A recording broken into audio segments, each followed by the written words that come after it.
tennis, c'est à la charge du joueur. Et donc si t'as pas d'argent, tu peux pas voyager. Si aujourd'hui t'es dans les qualifs de Grand Chelem, tu prends 80 000 € sur 4 tournois. J'ai arrêté l'ATP pendant 6 ans, mais j'ai pas arrêté le tennis. J'ai quand même 120 matchs par an. J'avais joué au deuxième tour Dan Evans, qui est monté, je crois, 20e mondial. Faut bien jouer, quoi. Si vous me connaissez, vous le savez, le tennis pour moi c'est plus qu'un sport. J'ai grandi avec et comme nombre d'entre vous, j'ai passé des après-midi entières devant le tournoi de Roland-Garros. J'ai même été ramasseur de balles pour le tournoi, alors l'intensité, l'excitation, la quête d'excellence, c'est vraiment quelque chose que je vis encore. Et c'est exactement ce que m'inspire Ailleurs. C'est le leader mondial du gros électroménager, mais pas que. Ailleurs, c'est une marque qui pousse l'innovation pour nous simplifier la vie avec autant d'excellence que ceux qui sont sur le court. Et une innovation que les gens adorent, c'est leur réfrigérateur avec la technologie FresherTech qui garde les aliments plus frais plus longtemps. Leurs produits sont conçus pour durer et s'adapter à nos rythmes. Avec Ailleurs, un simple geste suffit pour de grands résultats comme un revers millimétré le long de la ligne. Et ce n'est pas un hasard si Ailleurs est partenaire des plus grands tournois de tennis et du média extraterrien. Ils sont là pour celles et ceux qui veulent repousser leurs limites, que ce soit sur le court comme à la maison. Alors n'oubliez pas, pour progresser, il faut jouer avec les meilleurs. Et si jamais vous avez envie de découvrir leur gamme de produits, le lien se situe dans la description de cet épisode. Bonne écoute! Salut les extraterriens, j'espère que vous êtes en pleine forme pour cet épisode. Moi, je suis trop content d'être là aujourd'hui avec mon invité du jour, que je vais vous présenter dans une petite seconde. Mais juste avant de commencer, on est obligé de le faire, vous le savez, on a besoin de vos petits abonnements sur la chaîne. C'est vraiment ça qui nous permet d'aller inviter des personnalités de plus en plus stylées, toujours plus impressionnantes, toujours plus inspirants. Donc vraiment, pensez à vous abonner à la chaîne. C'est le petit bouton, vous mettez la cloche. En plus, je vous vois parce que je sais que vous êtes plus de 80%, c'est énorme, à regarder nos vidéos, à regarder les interviews et à ne pas vous abonner. Donc faites-le, vraiment c'est un gros coup de pouce et pour vous c'est juste un tout petit clic. Sachez aussi que si vous êtes sur Spotify, sachez qu'on est sur YouTube. Si vous êtes sur YouTube, on est aussi sur toutes les plateformes de podcast, donc vous pouvez vraiment écouter aux endroits que vous avez envie. Deuxième petite chose, si vous me suivez sur Insta, vous le savez, j'ai fait 2 Aerox en 4 heures de temps, là il y a 3 jours, donc j'ai pris un petit coup de froid, j'ai la voix un petit peu enraillée aujourd'hui, je m'excuse, mais trêve de parler de moi, aujourd'hui je suis avec Jules Marie. Comment vas-tu Jules? Ça va super Bart, merci beaucoup de m'inviter ici. Cool. Écoute, merci d'avoir accepté mon invitation. En plus, ça s'est fait super vite. Ouais. Moi, ça faisait un bail que je te suivais sur les réseaux, donc j'étais content, tu vois, que ça s'active au bon moment et dans une belle série qu'on fait aussi pour nous. Et puis toi aussi, t'as plein de choses à dire. Complètement. Donc voilà, je fais un tout petit peu ta présentation. Ouais, bien sûr, vas-y. Pour nos auditeurs à nous qui te connaissent peut-être pas encore. Du coup, on va dire joueur de tennis fraîchement retraité. À la retraite, ouais, bien sûr, ouais, on peut le dire. On peut le dire. T'as annoncé ça là il y a quelques semaines, quelques mois, même pas. T'as eu une carrière en 2 temps. T'es monté jusqu'au 206e place mondiale. 228 en 2015. Ouais, 228 en 2015. Gros break de combien de temps? J'ai arrêté l'ATP pendant 6 ans, mais j'ai pas arrêté le tennis. Ouais, je faisais quand même 120 matchs par an. Ok, ouais, donc quand même costaud, ça rigole pas. T'es revenu, t'as décidé de le documenter à 100% sur YouTube, sur les réseaux. T'as été pour moi le premier joueur de tennis à faire ça, même un des premiers athlètes à aller autant en profondeur, que ça soit les prize money, tes voyages, tes entraînements avec Joko, tes voyages à la Rafa Academy. Enfin bref, un régal pour moi qui était on va dire, un jeune passionné de tennis, jeune qui arrivait. Donc voilà, et puis là, tu as annoncé que tu avais envie de te lancer à fond sur le paddle. Voilà, en plus, à côté de ça, tu as des formations, on va en reparler. On va parler un petit peu aussi du modèle économique des chaînes YouTube, ça m'intéresse aussi. Je suis assez exhaustif, c'est bon dans la présentation? C'est parfait, c'est très bien. Ok. C'est nickel. Et du coup, là, ton nouveau gros défi, ça va être 100% paddle et un petit peu de coaching, formation au tennis aussi. Ouais, mon défi, ça va être paddle à fond, objectif. Et puis effectivement, à côté, j'ai d'autres petits trucs que je fais, cours particuliers, formation, etc. Et puis il y a aussi un peu de tennis, match par équipe, plus gros tournoi en France, etc. Ok. Bon bah écoute, trop bien. On va profiter du fait que tu sois là pour vraiment rentrer un petit peu dans les coulisses de l'ATP, du Challenger et même du futur, parce que t'as réussi à rendre ça hyper alléchant, intéressant, et franchement bravo pour ça. Merci. Peut-être juste avant, en préambule, j'aime bien savoir d'où viennent les invités, et j'aime bien te dire, voilà, quels sont tes premiers souvenirs de sport, et comment est-ce que tu t'es retrouvé, toi, avec une raquette de sport en général, et après tennis. Et après tennis, ouais. Alors moi, mon papa est très très sportif. Il est prof de judo, prof de natation, prof de PS. Okay. Et donc en fait, dès le plus jeune âge, il a commencé à me mettre sur une piste d'athlétisme avec des plots, à me faire courir, faire des trucs de coordination, de motricité, etc. Dès le plus jeune âge. À 3 ans, il me jetait dans la piscine et il fallait que je me débrouille. Enfin voilà. Et par contre, il faisait pas du tout de tennis. Et moi, le tennis est venu comment? C'est mon meilleur pote qui était j'étais en primaire, qui en faisait. Et je voulais faire comme lui. Et donc, du coup, voilà, le rejoindre, jouer avec lui. Puis voilà, j'ai commencé comme ça le tennis. Et il a dit quoi, papa, du coup? En fait, alors le truc, c'est que j'ai commencé le tennis, mais je faisais déjà du judo, de la natation. Après, j'ai commencé le foot et le basket. Donc, je faisais beaucoup, beaucoup de sports. Alors, c'était pas les 5 en même temps, mais c'était au moins 3 sports en même temps. Voilà. Et puis, papa, il a dit quoi? Il a dit en 6e, tu fais un sport et tu le fais à fond. Ok. Voilà. Et t'as choisi le tennis? Le tennis. Qu'est-ce qui te plaisait le plus parmi les autres? C'était, je trouvais ça plus ludique, plus sympa, le jeu de raquette, le judo, j'étais assez bon, je finissais très souvent premier, mais un peu moins fun, un peu moins ludique, les entraînements, voilà, quand les sports un peu de contact, quand il fait froid dans la salle, etc., faut chuter, etc., non, pas trop. La piscine, pareil, on se les pèle. Basket, j'adorais aussi. J'adorais, mais je crois que le sport individuel, le foot aussi, j'aimais un peu moins quand même le foot, mais ouais, sport individuel, fun, ludique, avec ce système un peu de classement qui m'a fait dire il faut que j'aille le plus loin possible. M'a fait kiffer. Tu te souviens du classement que tu avais en 6e? Oui. Alors, en 5e, j'étais 15-3, donc en 6e, 15-5. 6e, j'étais 15-5. J'ai fait non classé, 15-5. C'était mon premier classement. Généralement, le premier classement, quand on est un peu à fond, on fait un gros bond assez vite, quoi. Quand on est jeune. Un peu doué et tout, Bon, il y en a plein qui font 32, 31, 30, mais ouais, moi, j'ai fait non classé 15-5. Mais, quand même pas mal. C'est quand même pas mal. Moi, j'étais monté... Je crois que j'étais monté à 31, après 30... Après, j'ai fait un bond à 15-4, mais ok, intéressant. Et tu avais des idoles? J'imagine, on suit beaucoup, beaucoup de jeunes, on est inspiré par des grands joueurs. C'était qui, toi, alors moi, quand j'étais jeune, quand j'ai commencé, je regardais beaucoup, beaucoup la Coupe Davis. Et donc, à l'époque, c'était Grosjean, Arnaud Clément, il y avait Santoro qui jouait, il y avait Nicolas Escudé, voilà, tous ces joueurs-là. Michael Yodra aussi qui joue en double. Donc voilà, j'ai commencé avec cette génération-là, à regarder à la télé, puis après, il y a eu, j'aimais bien aussi Guillermo Coria, et puis après, c'était Roger, quoi. Ok. Bon, bah, j'en profite pour dire qu'on a invité Fabrice Santoro et Arnaud Clément aussi sur la même série que la tienne. Donc, tu les as déjà invités? Ouais, exactement. Fabrice je vais la regarder. Est déjà interviewé et Arnaud arrive. Sympa. Donc, Ok, donc voilà. Pour un petit instant auto-promo pour les nouveaux auditeurs. Trop bien. Et tu fais, on va dire, une croissance vraiment constante? Au tennis? Ouais. Constante. Je suis pas du tout parmi les meilleurs Français de mon âge. Pour un titre d'exemple, quand je suis 15-3, les meilleurs sont 5-6 par exemple. Ou 15 ou 5-6, je sais plus trop, mais ils mettent 2 bulles. Ça a été factuel sur le papier. J'ai pris 6-0, 6-0 contre beaucoup d'entre eux, quoi. Et en fait, je suis donc classé 15-5, 15-3, donc 2 classements, 15-1, 5-6, 3-6, 1-6, donc toujours 2 classements par an, moins 2-6, moins 15, moins 30, numéro 51, numéro 33, et voilà. Et en fait, ça a toujours été très constant, alors que ceux qui étaient bien meilleurs que moi, ils ont eu 1 ou 2 ans un peu de galère, où ils ont fait peut-être 5-6, 4-6, ou 5-6, 5-6, et du coup, je les ai rattrapés au fur et à mesure. Ok. Ouais, hyper intéressant. Du coup, t'étais motivé en permanence, quoi. C'est ça, en fait. C'est le système de classement qui peut démotiver, mais aussi motiver. Et moi, 2 classements par an, ça me motivait, en fait, à chaque fois d'aller plus haut, quoi. Ok.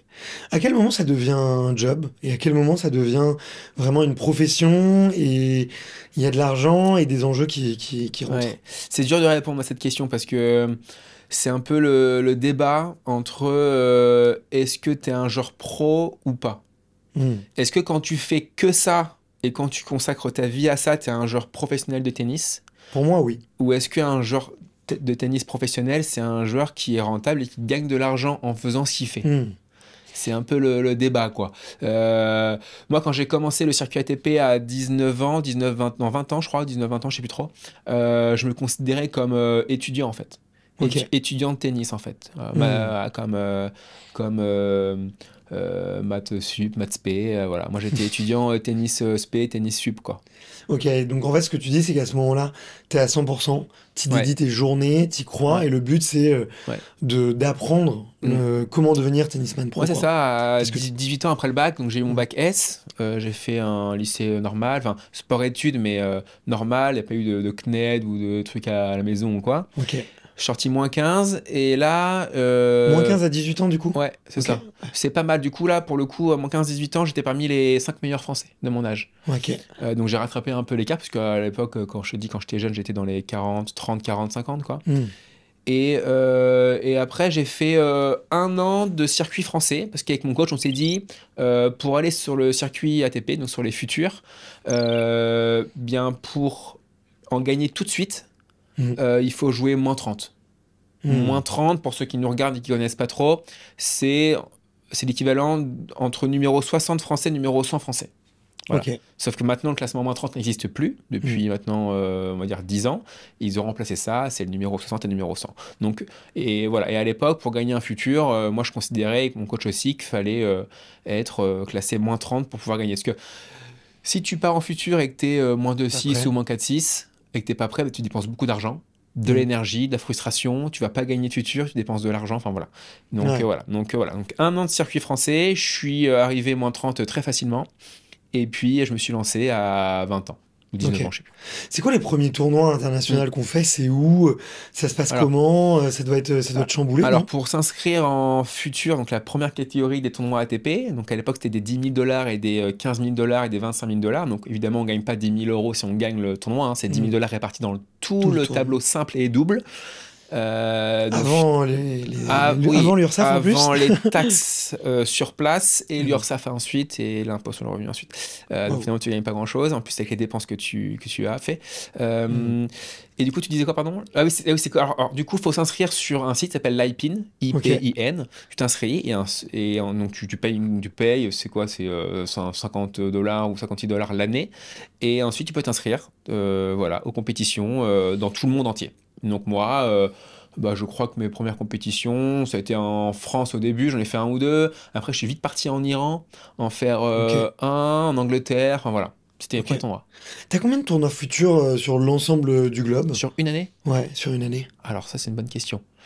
Ça dépend. L'hiver, il y en a un peu moins. On peut dire que quoi, si tu prends vraiment ATP, t'en as 1 par semaine? Non, 2 par semaine? Moins les grands chelems? Ouais, des fois, t'en as 3-4 par semaine. Hein. Ah ouais? Je saurais pas dire ça. Pour le coup, c'est une bonne question. Ok. Mais il y a combien de joueurs, tu sais, à peu près? Il y a combien de joueurs classés à l'ATP? Surtout, non, mais qui participent au tournoi futur sur une année. Les joueurs classés à l'ATP, il y en a... alors, à mon époque, quand j'ai commencé, il y en avait 1500. Aujourd'hui, je crois qu'il y en a 2500 classés ATP. Ok. Donc voilà, c'est à peu près ça. Hein. Et les tournois futurs, des fois, l'été, tu en as peut-être des fois 12 par semaine. Ok. Et l'hiver, un peu moins. Des fois, tu en as peut-être que 3 par semaine. Ok. Et donc, quand on a 3 par semaine, tous les joueurs viennent les faire. Donc là, c'est très, très fort. Okay. Et l'hiver, tu en as beaucoup plus. Je sais pas pourquoi. Et du coup, les joueurs se dispersent et c'est moins fort l'été. Ok. Et moi, je suis allé en Iran à l'époque parce que en Iran, ça fait un peu peur. Et du coup, les joueurs ne viennent pas en Iran. Et donc, moi, j'y suis allé. Et le tableau était très faible. Okay. Et en fait, c'est ça. En fait, c'est qu'au début, pour prendre des points rapidement, pour éviter après de faire les qualifs, etc., il faut aller un peu loin dans les pays un peu plus faibles et prendre tes points. Et moi, j'étais en Iran, j'ai fait une demi-finale directe. J'ai pris 6 points ATP et j'étais monté, je crois, 1100 mondial. Ok. Ce qui me permettait d'être tête de série dans les qualifs. de pas jouer les meilleurs, de me qualifier dans les tableaux, reprendre des points, etc. Hyper intéressant cette stratégie. Tu as fait d'autres destinations un peu exotiques, Ouais. comme l'Iran, justement, pour aller gratter quelques Moi, j'ai points? fait pas mal le Moyen-Orient. J'avais fait une tournée avec mon papa. J'avais fait, alors c'était aux Émirats Arabes Unis. C'était pas Dubaï, c'était à Fujairah. C'était à 2 heures de taxi de Dubaï. Donc j'avais gagné d'ailleurs. C'était mon Ok, premier tournoi futur gagné. Donc là, pour le coup, voilà, c'était aussi un peu faible. Ensuite, j'avais fait Bahreïn. ok. Avec mon père, pareil, il était resté. J'avais Hmm. fait demi-finale. Ensuite, j'avais fait Riyad en Arabie Saoudite. J'avais gagné. Ok. Et le quatrième, c'était Doha. J'avais fait finale. Donc là, en fait, ça a Hmm. été pour moi un tremplin. J'avais décidé Hmm. d'y aller pour essayer de prendre le maximum de points. Et j'avais réussi, en fait. Et j'étais passé peut-être de 9, faut aller dans 800 mondial à 400 mondial. Ok. Donc là, c'est un super tremplin. C'était Hmm. avant l'été. Ce qui m'a permis pendant l'été d'être tête de série dans tous les futurs, dans les tableaux, dans le Ok. tableau, quoi. Chaque fois. Et c'est pas trop la logistique, enfin, c'est pas trop compliqué la logistique, justement, dans Si. ces pays-là. Ah. Trouver des bons hôtels, les bons chauffeurs, organiser, y aller et Alors, tout. non, parce qu'en fait, quand tu t'inscris à un tournoi et quand tu es pris au tournoi, et on te donne ce qu'on appelle un fact sheet, c'est toutes les données du tournoi. Donc Ok. l'hôtel officiel, c'est celui-là. Des fois, ils te donnent deux. Donc l'hôtel est au courant qu'il y a un tournoi, qu'il y a des joueurs de tennis qui vont arriver, Hmm. etc. On te donne les balles, les infos, les dates, l'aéroport le plus proche, le train le plus proche, etc., etc. Donc c'est pas compliqué en soi. Tu as tout, mais il faut quand même tout gérer. Ouais, ouais, C'est bien à toi sûr. de prendre les billets, les moins chers, t'arrives combien de jours avant, faut t'entraîner sur la surface, c'est quelle surface, c'est quelle balle. T'achètes Hmm. la même marque de balle du tournoi une semaine avant pour t'adapter un peu, parce que toutes les balles sont différentes. Toi, Puis tu le oui, sens, là, quand il y a une différence entre deux ouais, balles? ouais, Ouais. ouais. Ok. Puis donc tu réserves l'hôtel, enfin voilà, puis oui, t'arrives à l'aéroport, faut prendre un taxi, etc. Faut prendre un bus des fois quand t'es en Angleterre, enfin bref, si tu veux Hmm. pas trop dépenser d'argent, enfin, ouais, c'est un peu la galère. Ok. Euh, Peut-être juste pour revenir en arrière, tu disais qu'il y avait 2500 joueurs Hmm. ATP. Comment est-ce qu'on fait pour devenir classé ATP? Pour rentrer dans ce Tu t'inscris classement-là? dans un tournoi ATP. Ok. Donc un futur pour commencer. Ouais. Donc là, il y a plus de 10 000 $ maintenant, c'est des 15 000 $ maintenant, Ok. et des 30 000 $ même, je crois, maintenant. Tu t'inscris en futur, et il faut passer un tour dans un tableau final. Tu prends un point ATP. Ok. Voilà. Donc Un point là, et voilà. tu rentres dans Et le, tu tu t'en rentres dans le tu t'en classement. souviens toute ta vie. Voilà. C'est vrai, tu te souviens, toi, de Ouais, ton premier point? ouais, ouais, en Angleterre, voilà, c'était à Nottingham, voilà, contre un mec. J'ai gagné en 2-7 assez facilement. Et après, j'avais joué au deuxième tour Dan Evans, un Ok. Anglais qui est monté, je crois, 20e mondial après. Ok. Voilà. Et... Et j'avais perdu. Hmm. Hmm. Ok. Et t'arrives à faire combien de tournois sur une année? On va dire un peu classique. Alors, ça dépend des joueurs. Moi, je jouais beaucoup. Ouais. Donc, sur 52 semaines, je pouvais faire peut-être. J'ai pas les chiffres en tête, mais je pense 35 tournois. Ah, c'est beau, 35 ouais, ouais, c'est tournois, beau. Ok. peut-être, est-ce que j'ai envie de dire 40, c'est possible. Hmm. Après le reste, bah, c'est des semaines d'entraînement et un peu de vacances, mais moi j'avais du mal à prendre des vacances en fait. C'était un peu mon point faible. Ok. Bon, T'arrivais pas à non, débrancher? parce qu'en fait quand tu prends une semaine de vacances, t'as forcément après une semaine de réentraînement, Hmm. voire deux, et du coup tu perds 2, 3 semaines, entre guillemets je dis, parce que finalement tu les perds pas parce que tu te ressources. Bien sûr. Mais finalement, quand tu joues pas, les autres jouent et ils prennent des points eux, et Hmm. pas toi. Enfin voilà, c'est un peu. Faut savoir gérer ça. Ouais, ok. Ouais, moi, j'avais pas vu ça, ouais, effectivement, que, bah, mine de rien, ouais, quand tu prends une pause, les autres gagnent Les des autres jouent, points et il y a vraiment des tournois tout le mais en temps, tout même le temps, temps, tout si le tu temps. joues tout le temps, bah tu Tu t'épuises quoi. t'épuises. Ouais, ouais. Et puis il faut retravailler, c'est important. Il faut prendre du repos parce que le repos fait Hmm. partie intégrante de l'entraînement et il faut retravailler. Voilà. Ok. Quand est-ce que tu as pris conscience un peu de, je vais pas dire de toutes ces galères, mais en tout cas de la difficulté, tu vois, de rentrer Hmm, parmi l'élite mondiale, on va dire, hmm, qui aujourd'hui est visible, ils en vivent bien, hmm. ça a l'air assez, ils ont un lifestyle beaucoup plus confortable, on va dire, Ouais, que les 2400 ouais, autres joueurs hmm, de joueurs, tu vois. ouais. À quel moment, toi, tu te rends compte que c'est pas facile finalement? En 2015, Ouais, quand j'arrête en fait. ok. En fait, j'ai fait beaucoup de futurs, je suis monté 228e mondial, je suis à mon top. T'as quel Euh, âge à ce moment-là pour j'ai resituer les auditeurs? 24, 25 ans, je crois. Ouais. Et en fait, je commence à faire les challengers, donc la catégorie au-dessus. Donc, il faut savoir que dans les challengers, tu as plusieurs catégories de challengers dans les Hmm. challengers. Et tu peux jouer des mecs qui sont 80 ATP, 70, 100, etc. Ok. Et il se trouve que je fais une série de 6-7 challengers de suite et je perds 5-6 fois au premier tour de suite. Je suis allé en Guadeloupe, je joue contre Roger Vasselin qui est, je sais pas, il devait être 110, qui a été 40. Je vais au Brésil, je perds au premier tour. Enfin bref, j'enchaîne en Italie, pareil, premier tour. Enfin bref, j'enchaîne un peu, voilà, c'est un peu chiant. Et là, c'est la première fois de ma vie que que je perds beaucoup en fait. Depuis tout petit, comme je te le disais, j'ai pris 2 classements par an, je gagnais tout le temps, il n'y a jamais eu 3 défaites au premier tour d'affilée. Et là, je l'enchaîne 5-6 et là, je me pose des grosses questions. Ouais. Et je me dis, et je suis au Brésil avec mon coach, et là, je me dis, je crois que c'est pas pour moi, quoi.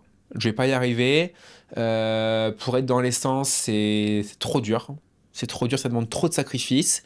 Si je dois rentrer dans les 100 un jour, il me faudra encore au moins 2-3 ans d'expérience, de travail acharné et tout. Ça demande aussi beaucoup d'argent, du coup, mis sur la table, beaucoup de voyages, beaucoup de fatigue. J'en avais marre des voyages, j'en avais marre de dépenser de l'argent. Et je me suis dit, je suis peut-être pas prêt à faire les efforts nécessaires, les sacrifices à côté, quoi. Parce que t'as plus de vie, quoi. En fait, tu dois concentrer tous tes efforts sur ce que tu fais, quoi. Sur le tennis et rien d'autre, quoi. Et donc, j'ai pris un peu peur et j'ai arrêté en 2015. Ok. Selon toi, qu'est-ce que tu aurais pu encore optimiser plus? Parce que quand, tu vois, moi j'ai beaucoup suivi ton retour. Oui. On voit que tu es quand même à fond, on va en reparler un peu, tes routines récup, tu as mis beaucoup, beaucoup de choses en place. Tu vas t'entraîner dans des superbes académies. Bon, j'imagine que tu prends du temps aussi pour ton contenu, avec tes sponsors et tout. Mais à l'époque, qu'est-ce que tu aurais pu faire encore en plus, tu vois? Bah, juste pas arrêter, en fait. C'est le seul truc, en fait. En fait, j'ai 25 ans, je suis 228 mondial. Ouais, c'est pas faire de pause, quoi. Porte des grands chelems, en fait. Et en fait, maintenant, avec l'expérience, quand tu vois tous les parcours de tous les joueurs, il y a forcément dans une carrière au moins 2, 3, peut-être 4 moments où pendant 6 mois, 1 an, tu vas pas bien jouer, quoi. Et tu vas perdre des places au classement, tu vas peut-être régresser. J'ai des tas d'exemples, quoi, de joueurs qui étaient... Tu pensais 90, 100, qui sont revenus 250, et puis après, 6 mois après, ils ont bien joué, ils sont remontés 110, 80, 90, 60. Et donc voilà, en fait, ce qu'il aurait fallu, c'est juste pas arrêter et continuer et essayer et persévérer. Mais à l'époque, j'en avais vraiment marre. Et surtout, j'avais plus d'argent en fait, quoi. En fait, il faut savoir que, je sais pas si les gens le savent, mais c'est pas comme au foot ou au handball, au basket, où tu vas au match avec ton club, donc le club paye l'hôtel, le transport, etc. Le tennis, c'est à la charge du joueur, tout, quoi. Les billets d'avion, si tu as un coach, son salaire, c'est moi qui dois le payer, son avion, son repas, son hôtel, ça coûte tout pour deux, déjà. Ça coûte une tonne. Ouais. Et donc, si tu n'as pas d'argent, tu peux pas voyager. Ouais. Voilà. Et en plus, est-ce que tu peux être rentable juste avec les prize money, tu vois? Ça dépend de ton classement. Ça dépend combien tu touches. Si t'es hors top 100 grand chelem, alors ça dépend aussi parce qu'on parle, moi à l'époque, par exemple, j'avais fait Roland Garros et qualif, j'ai pas dit au premier tour, j'avais pris 5 000 euros. Ok, j'ai refait Roland Garros, donc 10 ans après, j'ai pas dit au premier tour des qualifs, j'ai pris 20 000 euros. Donc ça a explosé. Donc ça a fait x4. Donc ça dépend. Si aujourd'hui tu es dans les qualifs de grand chelem et que tu perds au premier tour sur les 4, tu prends quand même 80 000 euros sur 4 tournois, ce qui te permet de payer un bon nombre de frais. Puis après, tu as tous les tournois toute l'année et j'imagine que tu vas forcément bien jouer quelques fois, donc que tu prends un peu d'argent, voilà. Si t'es dans le tableau... C'est vraiment ça le Graal, c'est les grands chelems, quoi. C'est les grands chelems. Il faut les faire. Si tu veux essayer de compenser un peu une année financière si tu veux si t'es dans le tableau final des grands chelems, là par contre, c'est pas 20 000 euros. Si tu peux au premier tour, c'est 80-90 000 euros que tu prends.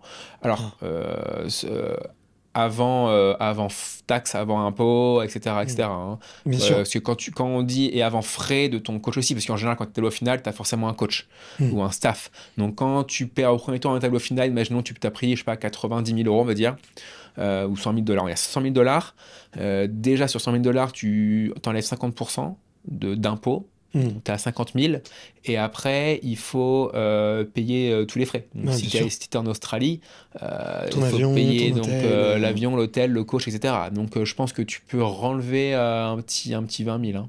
Ah ouais, ça coûte cher en fait de faire 2 semaines en Australie. Ça coûte une blinde. C'est pas des vacances, mais c'est pour le boulot, mais ça coûte encore plus cher. Ouais, faut bien jouer quoi. Okay. Ça t'est déjà arrivé, toi, de perdre des matchs ou de déjouer des matchs parce que tu penses justement à ce modèle économique et aux revenus ou... Non, mais peut-être qu'inconsciemment, oui. En fait, tu le sais pas trop, tu sais, quand c'est inconscient. Mais oui, c'est sûr que j'arrive en tournoi. Par exemple, à l'époque, j'allais beaucoup en Turquie, à Antalya, beaucoup. Et c'est sûr que des fois, les billets étaient un peu chers, quoi. Donc, en fait, tu arrives sur place, t'as pas encore joué, tu as déjà dépensé peut-être 900 €, quoi. Et tu restes 2 semaines.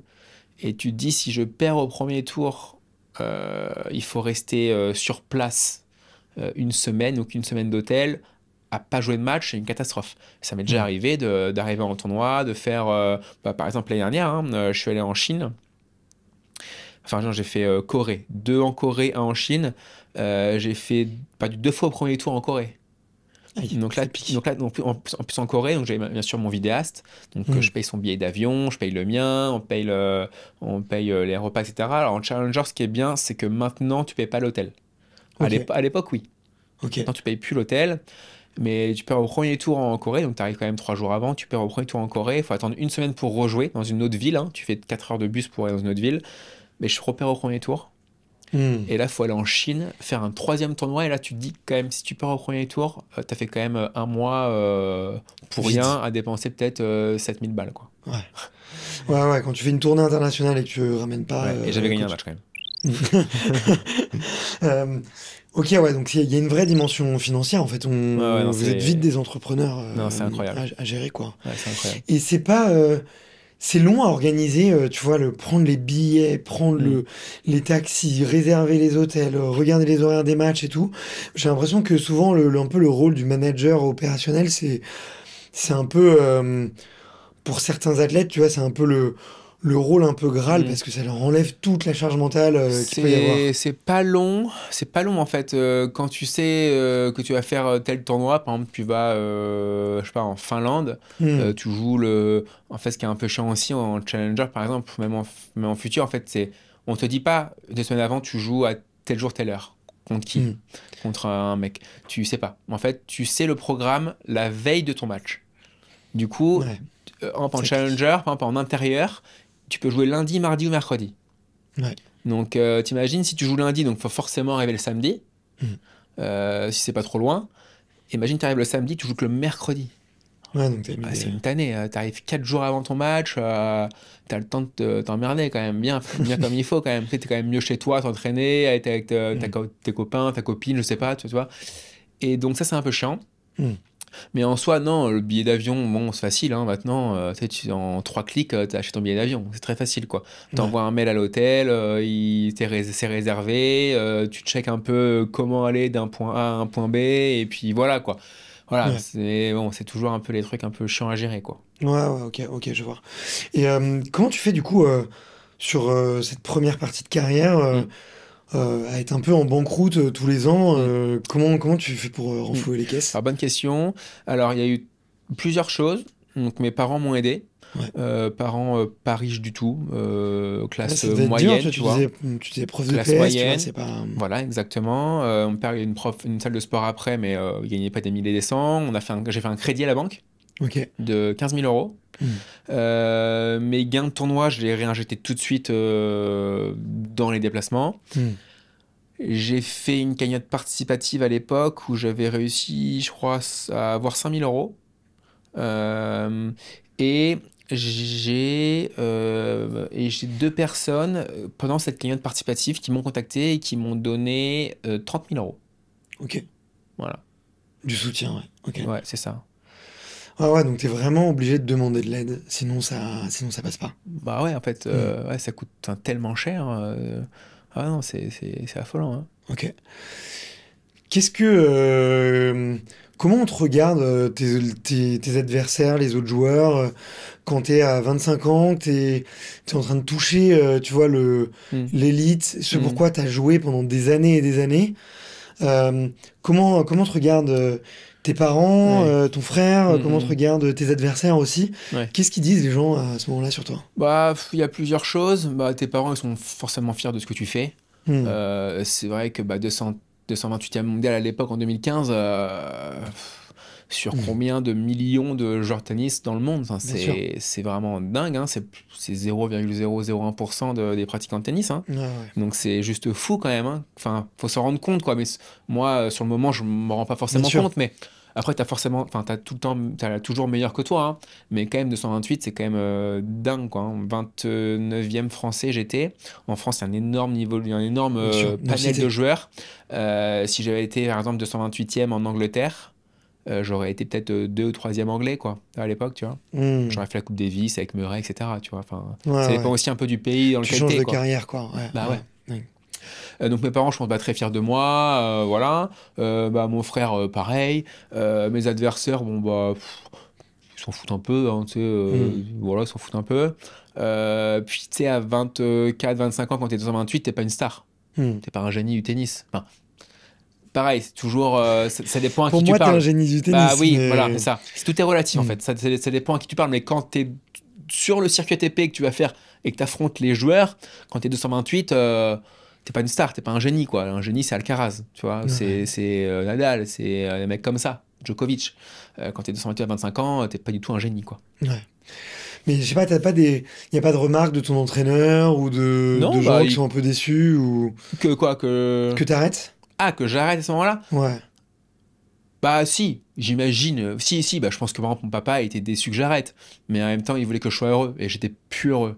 Donc sa priorité, c'était que je sois heureux, tu vois. Donc si. Après c'est vrai que j'ai eu beaucoup de messages de personnes qui m'ont dit très bonne décision, c'est sage, c'est humble. Tu sens que tu n'y arriveras pas, tu sens que t'en as marre de voyager, ce qui est compréhensible aussi, hein. Tu sais, à 25 ans, quand t'es jeune, de 20 à 25 ans, tu voyages énormément. Mais quand je dis voyage, tu visites pas, tu vas pas à Bali, quoi, tu vois. Tu vas à tes tournois de tennis, tu fais hôtel site du tennis, tu joues tes matchs, tu retournes à l'hôtel, etc. Tu perds, tu t'en vas tout de suite, hein. Tu restes pas 3 jours, tu vois, visiter l'endroit où tu es. Tu vas te faire chier toute la journée en plus. Mais tu te fais chier. En fait, c'est clair. En fait, imaginons que tu joues à 18h. 18h, ouais, ça se peut. Imaginons que tu joues à 10h. Bon, tu vas sur le site, tu t'échauffes, tu fais ton match. Bon, derrière, de midi à 23h, ouais, tu fais rien ou tu fais rien, quoi. Enfin, tu te rentraînes, tu récupères. Mais bon, c'est assez redondant, toi, tous les jours, tu vois. C'est pas stimulant. Ouais, c'est pas stimulant. T'es sur Netflix, sur l'ordi, t'es sur le truc. Bon, voilà. Et je sais plus ce qu'on disait, mais je sais plus ce qu'on disait d'ailleurs. non, excuse-moi, je relisais un petit peu mes questions. Et pendant cette pause-là, tu t'y ressonges. Enfin, tu te dis pourquoi j'ai arrêté, t'as des regrets. Bonne question. Tu vois, parce que ça dure au final combien de temps? 5 ans, 6 ans? Ouais. Ouais, est-ce que ça ronge un peu de l'intérieur? Comment tu vis ces 6 années en fait? Alors, bonne question. Moi, je vivais à Caen, Normandie, chez mes parents. Je suis parti sur Paris pour une fille. Et puis durant ces 6 ans, je passe mon diplôme d'entraîneur. Je donne des cours dans un club de tennis. Ça me plaît pas trop. Je donne des cours particuliers. Ça me plaît beaucoup plus. Je joue tous les week-ends les CNGT, le circuit national des grands tournois en France. Ça me plaît énormément. Et là, en fait, sur ce circuit national des grands tournois de tennis, je gagne bien ma vie. C'est-à-dire qu'en fait, il y en a tous les week-ends. Quand tu gagnes ce genre de tournoi, tu gagnes entre 1000 et 2500 euros. Tous les week-ends. Si tu les gagnes, bien sûr. Mais je fais partie des meilleurs joueurs qui font ce circuit. Et pendant 5 années consécutives, je gagne ce circuit.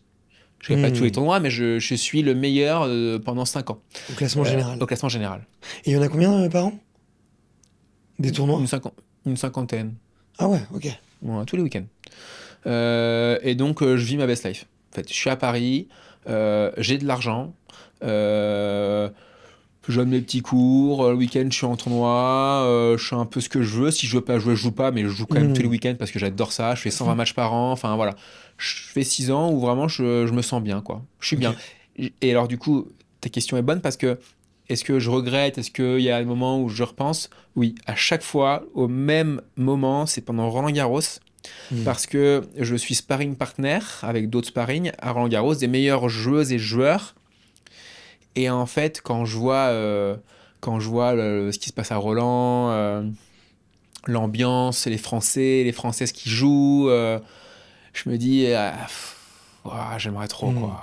Ça, c'est un rêve, hein, franchement, en tant que Français, d'avoir déjà un grand chelem dans son pays. Bien sûr. À Paris. Et en plus Roland, quoi. Et en plus Roland, et moi je suis sparring, et tu vois, je fais des sets d'entraînement avec des mecs que je jouais à l'époque, qui sont maintenant 90, 80, 100. Des fois, je gagne 6-3 à l'entraînement, alors que je suis non classé en fait à l'ATP, j'ai plus de classement. Voilà, c'est marrant, tu vois. Je vois Robin Haase, un Hollandais que j'ai battu quand il était 90. Bah, il est là, il a été 30, et puis il me dit, tu fais le tournoi? Je dis, non, non, je suis sparring. Ah, ok, ok. Enfin, tu vois. Et donc voilà, donc à chaque fois, cette période-là, j'ai un petit truc au cœur qui me dit, il faut que j'y retourne, quoi. Ok. Et en fait, ce petit truc au cœur passe en 3 semaines, un mois. Tu vois, quand il n'y a plus Roland, ça s'éteint petit à petit. Et je reprends mon circuit français, voilà. Ok. Ça gagne un peu en sparring? Tu es un petit billet? C'est un forfait, c'est genre 150 € par jour.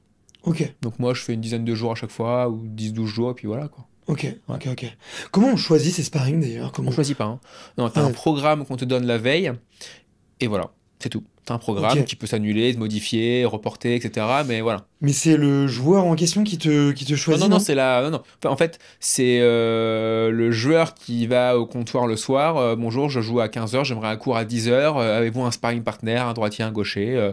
Oui, j'en ai un, droitier, je le marie, boum, je te le mets. Voilà. Ok, ok. Hmm. Ce que j'avais entendu pendant un moment, je sais pas si c'est un mythe, mais que Roger, tu vois, avait presque quelques sparring attitrés ou quoi. Il avait pris justement des gauchers et des gros lifters pour essayer de jouer au maximum, Ouais. un peu comme... Alors, comme chaque joueur fait ce qu'il veut. C'est-à-dire que Ouais. moi, demain, je peux très bien dire, Bart, je veux que tu sois mon sparring partner, on va Ok. faire une tournée à Melbourne, quoi. Ouais, si tu veux me payer, Ouais, voilà. ok. Toi, donc j'imagine sûrement peut-être que Roger, ah oui, a déjà fait ça, peut-être, je sais pas. Ok. Possible. C'est contre qui que t'as joué en mode un peu fun, en sparring, tu vois Parce que j'imagine que l'ambiance, elle doit être complètement différente, non? T'es Ouais, bah presque tu sais, un bah oui, employé, en fait. bah oui. Non, t'es employé de la Fédération française de Ouais. tennis, et donc t'es au service du joueur ou de la joueuse, quoi. Ça doit être dur pour l'ego et tout, non? Ouais, ton ego, tu le ravales, tu le remballes un peu. Enfin, moi, tu sais, quand je faisais ça, c'était surtout pour gagner ma vie, Hmm. kiffer jouer à Roland, et puis de temps en temps, quand tu joues avec une star, c'est super, quoi. Ouais, Voilà. ok. C'est quoi les bons souvenirs en tant que sparring? Ouais, je jouais avec Roger. Ouais, ça J'ai va. joué avec Dominic Thiem avant sa finale contre Nadal. Hmm. J'ai joué avec Wawrinka, avec Tsitsipas, avec Medvedev, avec un peu tout le monde, Schwarzman, etc., etc. Puis des joueuses aussi, hein. Ok. Et tu sens quand tu joues contre eux qu'il y a un monde d'écart? Ou d'ailleurs, est-ce qu'il y a un vrai monde d'écart, tu vois? Tu Ou le, est-ce que c'est juste en fait tu le sens pas parce que en fait, tu fais pas de points. ils sont à l'entraînement? Ouais. Ils sont à l'entraînement, donc on fait des gammes, des trucs. Et enfin, Schwarzman fera pas plus fort que moi, par exemple. Hmm. Il sert moins bien que moi en termes de puissance. Donc en fait, tu vois pas, quoi. Par contre, oui, si tu fais des points, mais ce que je te dis, si tu joues un mec qui est 60 mondial, bah, sur un set, tu peux gagner, quoi. Hmm. Tu vois, en fait, vraiment, la différence entre un mec qui est 4... Bon, je parle pas de Roger et tout, évidemment, mais un mec qui est 80, 60, 50, ce qui fait la différence, c'est sur une saison. La Hmm. constance que lui va avoir. Tu vois, moi, si Sur je le son bats niveau. sur un match officiel, Ouais, le bah, faut lendemain. que j'arrive à retrouver ce niveau de jeu à chaque match. Et je vais Hmm. pas réussir. Alors que lui, ce niveau de jeu qu'il a eu contre moi, il va l'avoir toute l'année, tu vois. Ouais, ouais. C'est quoi la clé d'ailleurs pour être le plus constant possible? Tu vois, moi quand j'ai arrêté le tennis, j'aimais bien dire aux gens qui me posaient la question pourquoi, je leur disais dans le tennis c'est le sport le plus ingrat parce que tu peux jouer ton meilleur tennis et Mm, perdre, mm, et tu mm, peux jouer comme une merde, mm. mais si tu as trouvé la faille de l'autre, Ouais, tu gagnes. ouais, ouais. Et tu dois en permanence Ouais, régler ce paradoxe interne. ouais. Et du coup, Bon, c'était quoi, enfin, en, selon toi, c'est quoi la recette bon, pour être le en, plus en fait, constant? à ce niveau-là, c'est rare quand même qu'on joue comme une merde, tu veux. Oui, bien sûr, Enfin, bien sûr. enfin, je parle de moi parce que voilà. Mais moi, je suis un joueur assez régulier, assez constant, tu vois. Hmm. Euh, Donc c'est rare, j'ai pas des gros pics en haut, des gros pics en bas, je suis assez constant, tu vois. Et ce qui vraiment va changer, ouais, c'est la constance sur l'année. Et en fait, à ce niveau-là, on a tous un très bon coup droit, un très bon revers, un très bon service, on sera tous à 200, tu vois. On est tous précis, on joue tous les lignes, etc. Et en fait, c'est plus trop le tennis qui fait la différence, c'est les à côté. C'est comment physiquement tu t'entraînes. Est-ce qu'on t'entraîne comme un boucher ou non? Est-ce que tu manges bien? Ton hygiène de vie? Est-ce que tu dors bien? On sait très bien que quand tu es un peu fatigué parce que tu as mal dormi, eh ben, tu vas être un peu plus irritable, un peu plus fatigué, un peu plus nerveux, tu vois, enfin un peu plus crispé. Voilà. T'as plein de trucs. Comment tu récupères après les matchs? Est-ce que tu te fais masser tous les jours ou pas? Ouais. Voilà, enfin, c'est plus trop le tennis en fait. Ok. Mental, Ouais. voilà, j'ai même Bien pas sûr, parlé de on va en mental, reparler, mais mental juste après. évidemment, enfin c'est 80% du truc quoi. Ah ouais. On va en reparler après, si tu le veux bien. Je refocus un tout petit peu sur ce moment, parce que tu m'as quand même dit, je vis ma best life. Tes potes du circuit, quand ils te voient, tu gagnes bien ta vie, t'es à Paris, donc tu bouges plus, tu voyages moins. Ouais. T'es à Roland, bon, il y a une grosse touche de nostalgie, mais c'est quand même un bon moment pour toi. Comment tu leur donnes pas envie d'arrêter de tout plaquer aussi? Je réfléchis, mais non, je crois pas, non. C'est une vie différente, mais après, après, tu sais, quand t'es 200, t'es pas loin, quoi. Donc, tu sais, il y en a qui étaient aussi 150, 120, il y en a qui sont, il y en a aussi qui ont été, tu sais, quand je te disais, quand j'étais jeune, les meilleurs de mon âge, ils me mettaient 0 et 0 et tout. Tous ces joueurs-là ont arrêté à 22, 23 ans, 24 ans, 25 ans, peut-être. Le circuit pro et le tennis, même. Ouais. C'est un truc de fou, quoi. Il y a un écramage de fou furieux, ouais. Ouais, en fait, c'est ça. Et après, t'as pas non plus énormément de potes sur le circuit ATP, hein, sur le circuit français. Hein. Tu sais, c'est un sport individuel. Hein. Tu sais, c'est vachement, c'est vachement égocentrique. Hein. T'es vraiment que sur soi. Hein. C'est ton bien-être avant tout, ton tennis, et c'est tout. Et donc, se faire des amis, c'est pas évident. Moi, j'en ai 4-5, quoi. Enfin, j'en ai 4-5. T'es poli, tu te fais des potes, des connaissances, mais c'est difficile de construire une relation. Ouais. Bah, c'est des potes du tennis, quoi. C'est pas des amis avec qui tu vas faire des trucs en dehors du tennis, tu vois. Ah, ok. Mais comme je te dis, moi j'en ai 5-6, tu vois, mais pas plus, tu vois. Ok. Voilà. Bon, comment est-ce qu'elle vient l'idée de revenir 6 ans après, Ouais. de retenter Ouais. de revenir sur le circuit ATP, et surtout à l'époque, t'avais déjà participé à des qualifs de Grand Chelem? 2 fois à Roland, Ouais. 2013-2015, mais Ok. avec une wildcard à chaque fois, une invitation. Parce que j'avais pas le classement pour faire les qualifs par moi-même, mais j'étais très proche. Ouais, Du ok. coup, la Fédé m'a invité 2 fois, 2013-2015. Tu touches à un prize money quand t'es en wildcard en plus? Ouais. Ah ouais, Ah ouais. ok. Et donc, en Ok. fait, durant ces 6 ans, je fais donc les plus gros tournois de France, et des fois, il y a des très gros tournois. Et durant ces 6 ans, je gagne, on va dire, 8 fois top 100 ATP. Wow, ok. Tommy Robredo, qui a été 6e mondial, Ah, je me souviens. je l'ai battu, il était 50. Pablo Andouar, je le bats 3 fois, quand il était 50. Je bats Benoît Paire 2 ou 3 fois. Je bats Humbert, Pouille, Goffin, voilà, Barrère. T'as mis les vidéos en plus. Voilà, certaines voilà. sur, Et en fait, du coup, je gagne une dizaine de fois top 100 durant ces 6 ans. Et il se trouve que en décembre 21, je gagne l'Open de Caen, donc chez moi en plus, contre, j'ai dit, Goffin, Humbert et Pouille, dans le même tournoi. Et je suis non classé, quoi. Ouais. Et c'est fou, et j'ai 30 ans.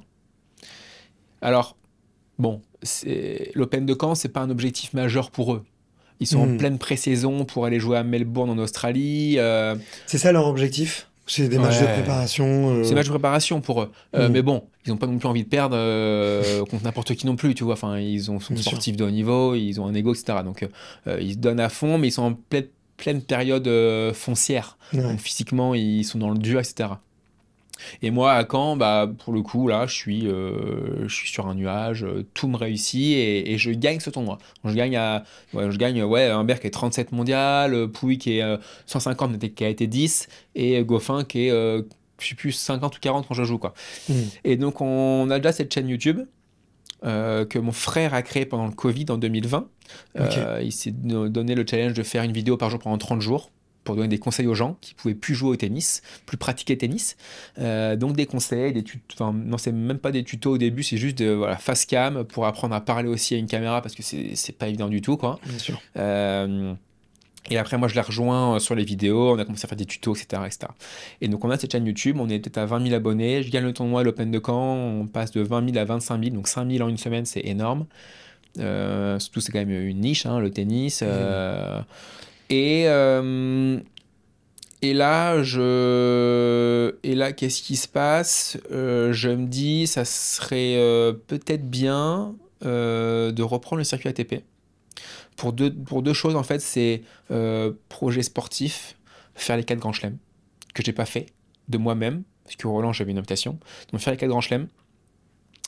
Et essayer de grossir cette chaîne YouTube, essayer de montrer aux gens et de documenter le circuit ATP, en fait, quoi. Montrer du début, donc de non classés, des premiers tournois de catégorie, des futurs, au grand chelem, et tout montrer, tout filmer. Et potentiellement, évidemment, je me dis que cette chaîne pourra peut-être me servir pour ma reconversion. Ouais, bien sûr. Voilà. Et tu te dis que c'est possible? T'es sûr de toi? En fait, quand je gagne le tournoi, je me dis, je joue grave. C'est pas possible, je suis monstrueux là, sans déconner. Bah attends, quand tu bats ces 3 mecs-là dans un tournoi, tu te dis, waouh, c'est dingue quand même. Enfin, c'était un miracle, quoi. C'était un miracle. Et donc voilà, sauf que le circuit ATP, les futurs, c'est la jungle, hein. C'est la guerre. Enfin, c'est vraiment, les mecs, ils ont les crocs comme jamais, quoi. Et donc, je me dis, c'est parti, j'y vais. Donc, on budgétise, on prend avec mon frère un fichier Excel, on budgétise le tout. Et on se dit combien ça nous coûterait si j'ai un coach à plein temps tennis, un coach physique à plein temps, un kiné à plein temps, un vidéaste à plein temps. On fait le truc bien, on fait le truc propre, complet, quoi. On fait un staff de dingue et on budgétise tout, quoi.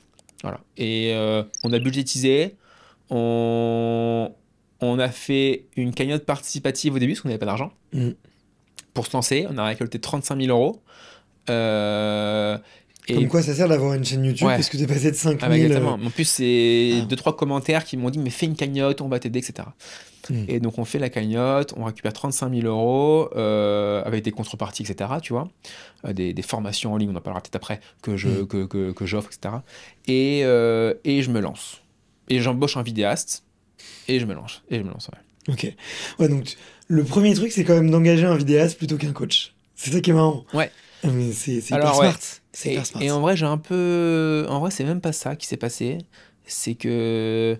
Après ce tournoi, non, en fait, c'est même pas ça, en fait. Après ce tournoi, je me suis pas dit, je reprends un ATP. J'ai juste fait en janvier un tournoi ATP, que je fais souvent, parce que c'est en Normandie, à Bagnoles de l'Orne. Je me blesse.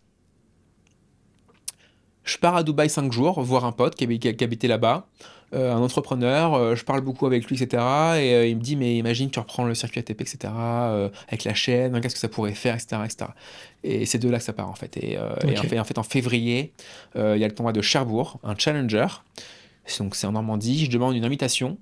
Ils connaissent du coup mon projet de reprendre le circuit ATP. Je le dis dans une vidéo YouTube.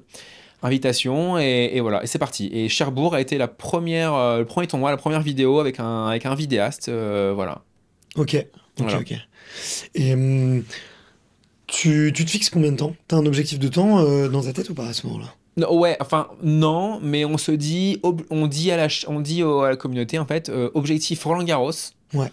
Donc c'est en 2022, objectif Roland Garros 2023. Qualif de Roland, donc il faut être 230 mondial. Là, t'as pas beaucoup de temps encore. Pas beaucoup de temps, hein, parce que là c'est du 15 mois.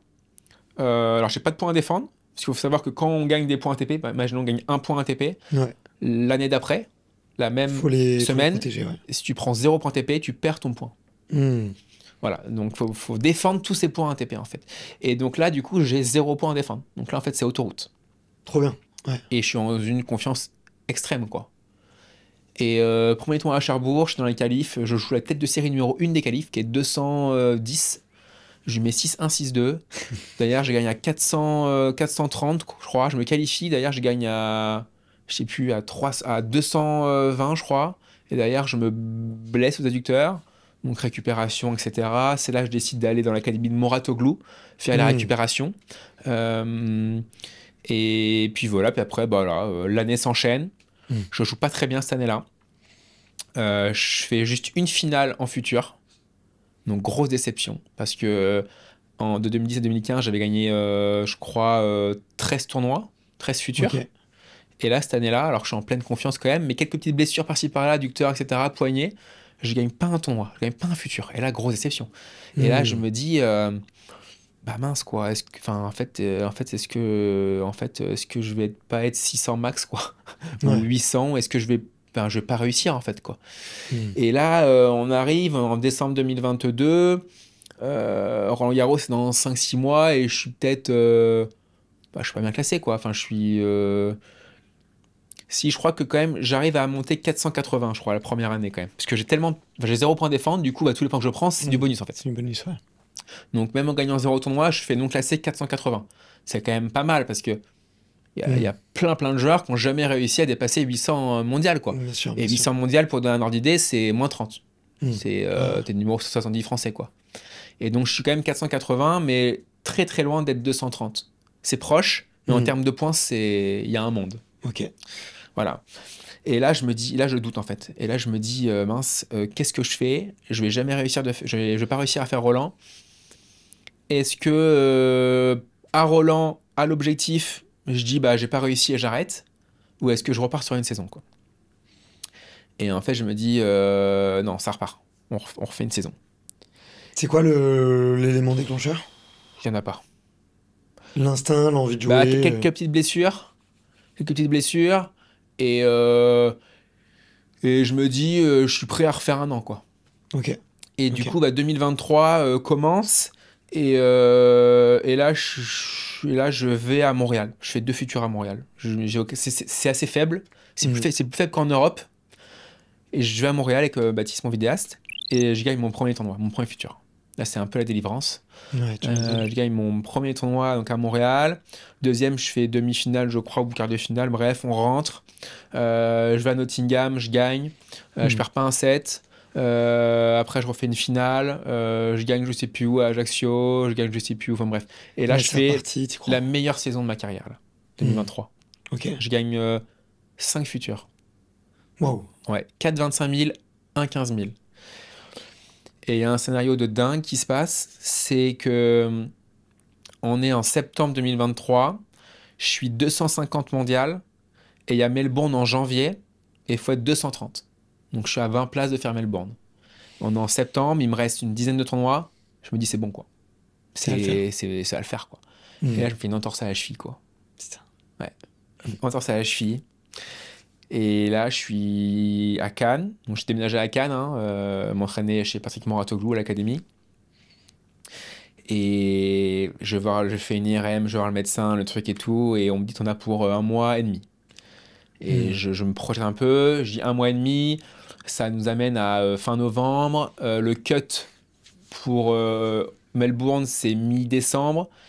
Je me dis, il me reste 4 tournois. Il pourrait me rester 4 tournois. Ça se passe bien, 4 tournois. Si je suis bien rééduqué, quoi. 4 tournois. Et c'est pas des challengers, c'est que des futurs. Donc, moins de points. Je suis remis. Je pars en tournoi au Portugal. Premier tournoi, je suis tête de série, je crois, 1, parce que je suis quand même 250. Je pars au premier tour, avec balle de match. Ça se passe très très mal. Ça se passe très mal, Bart. J'avais prévu un deuxième tournoi au même endroit. Donc il faut attendre 1 semaine, comme je t'ai dit. Sauf que là, j'ai un match par équipe en France et je me dis, il faut que j'y aille pour faire un match avant de refaire le deuxième tournoi. Donc je retourne en France, je fais mon match, je suis nul, je perds, mais j'ai fait un match, tu vois. Je reviens au même endroit où j'étais, je suis tête de série 1 encore, et là, je fais finale. Je fais finale, en quart de finale, je perds 6-3, enfin, je remonte, etc. Enfin, bref. Je vais éternuer. Non, c'est bon. Si. Non. Si. Je fais finale. Derrière, je pars en Grèce. Donc là, il me reste 3 tournois. Je fais finale, je pars en Grèce. Je refais finale. Donc là, je prends 16 points, 16 points. Et il me fallait 50 points. Et là, il n'y a plus de 25 000. Il n'y a que des 15 000. La dernière semaine avant le cut de Melbourne. Et je vais au Koweït. C'est le dernier 15 000 de l'année qui compte pour Melbourne. C'est le seul que tu peux faire. Ok. Ouais. Et je vais au Koweït et je gagne. Hmm. Et donc là, je fais 3 semaines de folie, quoi. Et je gagne, je prends mes 50 points, je monte 226 mondial. Donc je bats mon best ranking qui était 228 à l'époque en 2015 déjà. Hmm. Et à 226, T'es sûr? t'es pas sûr, mais à 95% t'es sûr. Qu'est-ce qui aurait pu faire que Parce t'y ailles que, pas? non, en fait, quand la liste sort à Melbourne, donc en mi-décembre, elle sort, en général, elle sort, le dernier rentrant, il est entre 221 et 230 mondial. Hmm. Ok. Donc je me dis, si c'est 223 le cut, moi je suis 226, ça va le faire. Il y a juste 3 places à gagner. Et en général, entre mi-décembre et Melbourne, tu gagnes toujours 10-12 places. Tu as des forfaits. T'as des mecs qui se blessent, des mecs qui viennent pas, etc., etc. Et là, le cut, c'est 229. Donc je rentre Ok. à 228. 226, pardon. Ouais, c'est 228 le cut. Et je rentre, quoi. Voilà. Mais donc là, c'est le premier grand chelem, scénario de dingue, C'est et Paris trop bien. réussi. Comment? Paris réussi. Paris réussi. Ok. Ouais, donc là, c'est dément, quoi. Donc Hmm. là, la tournée australe, donc là, je suis allé à Nouméa, d'ailleurs, je suis allé à Melbourne, enfin, c'était un rêve, quoi. C'est la plus belle tournée de ta vie, tu dirais? Ouais, je pense. Sachant que en 2015, Ouais. j'étais 200, je crois que j'étais 241 mondial, et à Hmm. l'époque, il y avait moins de prize money, donc il y avait moins de joueurs qui allaient à Melbourne. Ça fait et moi, je suis allé à Melbourne. 241 Hmm. mondial, j'étais 5 ou 6 dehors. Donc alternate, sur liste d'attente, pour Ok. rentrer dans les qualifs. Ouais, ouais, Et ouais. j'y suis quand même allé. Ok. Et je suis pas rentré à 2 places près, en Ah, 2015. ça pique. Ouais. Ouais, je suis pas rentré à 2 places près. Et en fait, cette Tu année-là, payes tout, tu je vas paye sur tout. Je paye place, tout. Avec mon coach en plus. comme si Je prends son billet comme si d'avion et tout. t'y Ouais. allais, J'ai ouais. fait un tournoi avant quand même, en Hmm. Nouvelle-Zélande. J'ai très bien joué. J'ai gagné à 80 ATP, à 130. En ATP 250. Et après, je vais à Melbourne et je suis pas pris à 2 places près. Et en fait, ça a été le cut le plus haut de l'histoire à Melbourne. Pourquoi? Parce que cette année-là, ils ont offert le billet d'avion à tous les joueurs. Ok, ok. Voilà. Donc, tous les autres années, je serais rentré, mais Mais pas cette là, année-là. ouais, ok. Voilà. Ça, c'est fou comme quoi un petit événement Ouais. marketing ou commercial, tu vois, a une Ouais. influence sur le Ouais, sportif, c'est quoi. ça. Et 2014, j'ai fait pareil pour l'US Open à New York. Je suis allé sur Hmm. place et je suis pas rentré à 2 places près. Et j'avais pas fait de C'est pas tournoi avant. horrible, ça, psychologiquement, d'aller sur place dans le Ouais, c'est horrible, tournoi. c'est horrible. Tu joues en plus, Ouais, ouais. tu vois. Ouais, tu t'entraînes. Ouais, tu s'entraînes. Non, c'est vrai. Bon, bref. Donc, du coup, là, scénario improbable, incroyable. Je fais Melbourne, etc. Trop bien. Je passe un tour. Et je perds au deuxième tour des qualifs en 3-7. Hmm. Bon, super content de m'attendre, quoi. Ok. Je switch un peu là sur le début de la chaîne YouTube. Mm, Euh, Qu'est-ce qu'ils disent les autres joueurs du circuit quand ils te voient arriver mm, avec ta petite GoPro, mm, mm. être en selfie sur le cours et à parler tout seul face Ouais. à la caméra? Il y a, moi de mémoire, j'avais regardé un peu, tu vois, ce qui se faisait sur les athlètes qui documentent beaucoup Mm, parce qu'il y en a un peu plus sur certains sports, mais mm, j'avais l'impression qu'en tennis, il y avait personne à ton mm. époque. T'étais vraiment le premier. Ouais, ah ouais. Ah ouais, j'ai été le Et, premier à faire ça. Ouais. et qu'est-ce qu'ils disent les autres? Alors, T'as- t'as- t'as 2 périodes. T'as la première période où effectivement, je suis avec ma GoPro, comme tu dis, tout seul, par les facecam. Hmm. En fait, non, en fait, tout début, c'était vraiment. Je suis avec mon iPhone, un micro filaire, je parle, je filme même pas le match. C'est-à-dire que je fais un brief du match. En après, ouais. Ouais. Non, un brief, donc avant le match. Je filme pas le match et tout de suite, en fait, je passe au débrief, quoi. Et en Hmm. fait, au bout d'un moment, les gens me disent, bah, ça serait bien qu'on garde le match quand même. Donc j'ai acheté une GoPro. Donc j'ai commencé à filmer, sauf qu'en fait, une GoPro, ça tient 45 minutes d'autonomie. Hmm. Donc en fait, ils voyaient qu'un set. Donc j'ai acheté une deuxième GoPro qu'il fallait que je gère pendant le match. On, off et tout. Sauf que s'il y avait un troisième set, j'avais pas le troisième set. Mais bon, je me suis dit, je vais pas acheter une troisième GoPro, c'est bon, quoi. Et donc ça, c'est ça le début. Mais Mais t'as le droit de filmer comme ça un match? ça, c'est les tournois français au tout début. Hmm. Donc oui, oui, il n'y a aucun problème. Par contre, quand j'ai commencé le circuit, quand j'ai pris le circuit ATP avec mon vidéaste, donc j'avais plus ma GoPro, c'est mon vidéaste qui me filmait, quoi. Donc là, oui, je suis arrivé avec un vidéaste, un mec avec une caméra, avec un micro comme ça, un écran comme ça, enfin une caméra de dingue. Bah ouais, les mecs m'ont pris pour un extraterrestre, quoi. Il me regardait du coin de l'œil, je le voyais très bien. C'est qu'en Mm. plus, à l'époque, au tout début, pendant les 6 premiers mois, j'avais aussi un kiné ostéo avec moi à plein temps. Enfin, non, pas à plein temps, excuse-moi. 2 semaines par mois, on va dire. Ok. Ce qui est beaucoup pour ce qui est énorme. ce niveau, quoi. C'est énorme. Bah, les mecs, bah oui, bah, j'ai beaucoup été critiqué. C'est quoi les critiques qui reviennent? Pour qui il se prend. Le mec, il est donc à l'époque, quand j'ai repris, je devais être 1500 ATP, parce que j'avais peut-être 1 ou 2 points ATP que j'avais réussi à gagner l'année d'avant. Voilà. Pour qui il se prend, il est 1500. Le niveau a augmenté par rapport à quand il jouait, il sera jamais plus de 500 mondial, il gagnera plus jamais un futur. Enfin, voilà. Voilà, les conneries, quoi. Ok. C'est les Français les plus durs? Ou au Ouais. contraire, c'est les plus soutenants? Non, les plus durs, les Français, ouais. Ok. Ah ouais. Parce qu'en général, les étrangers venaient me voir et me posaient des questions, me disaient qu'ils connaissaient la chaîne, qu'ils avaient regardé. Dommage qu'il n'y avait pas de sous-titres à l'époque pour qu'ils puissent bien comprendre et tout. Mais ouais, les Français ont été un peu durs, ouais. Ah, ok. Ouais, parce que finalement, c'est les autres joueurs de tennis, qui trouvent le plus de valeur en théorie, non? Oui, Tu vois. et puis surtout, en fait, vu que moi, du coup, j'avais réussi à avoir donc, mon premier sponsor, Célio. Comme ça? Oui, ils m'ont aidé à financer le projet. Donc, ils m'ont donné de l'argent, forcément. Après, j'ai eu d'autres sponsors aussi. Et en fait, les gars n'ont pas compris pourquoi Jules Marie, qui est 900 ou 1000 ATP, a des sponsors, alors que nous, on est 150, 120, top 200.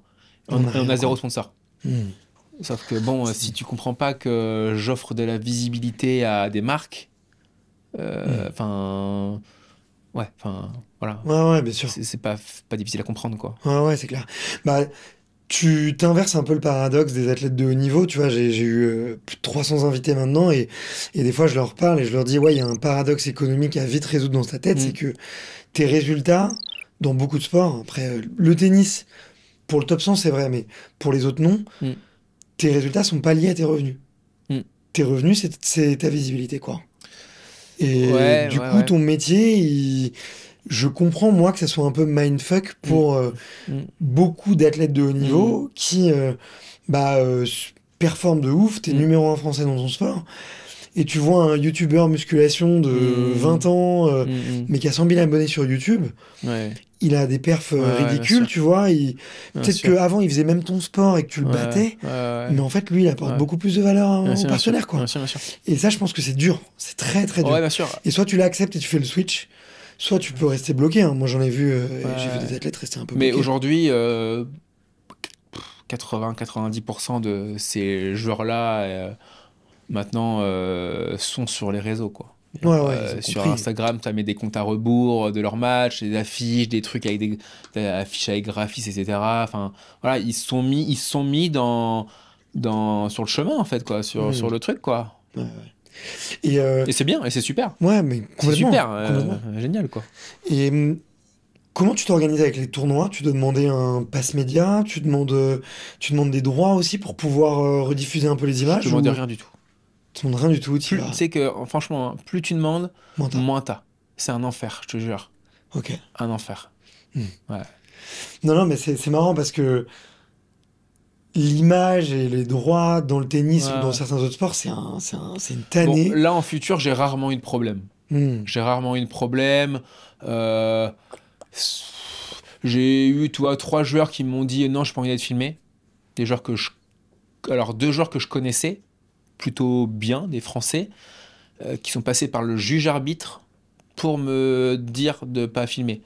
Alors que je les connaissais. Ils auraient très Tu te bien fais pas des pu, copains, quoi. ils auraient très bien pu me dire Jules, Julot, comme tu veux, juste si on peut pas filmer le match, je m'arrange, j'ai mes raisons perso, enfin voilà, je l'aurais très bien compris, quoi. Bref.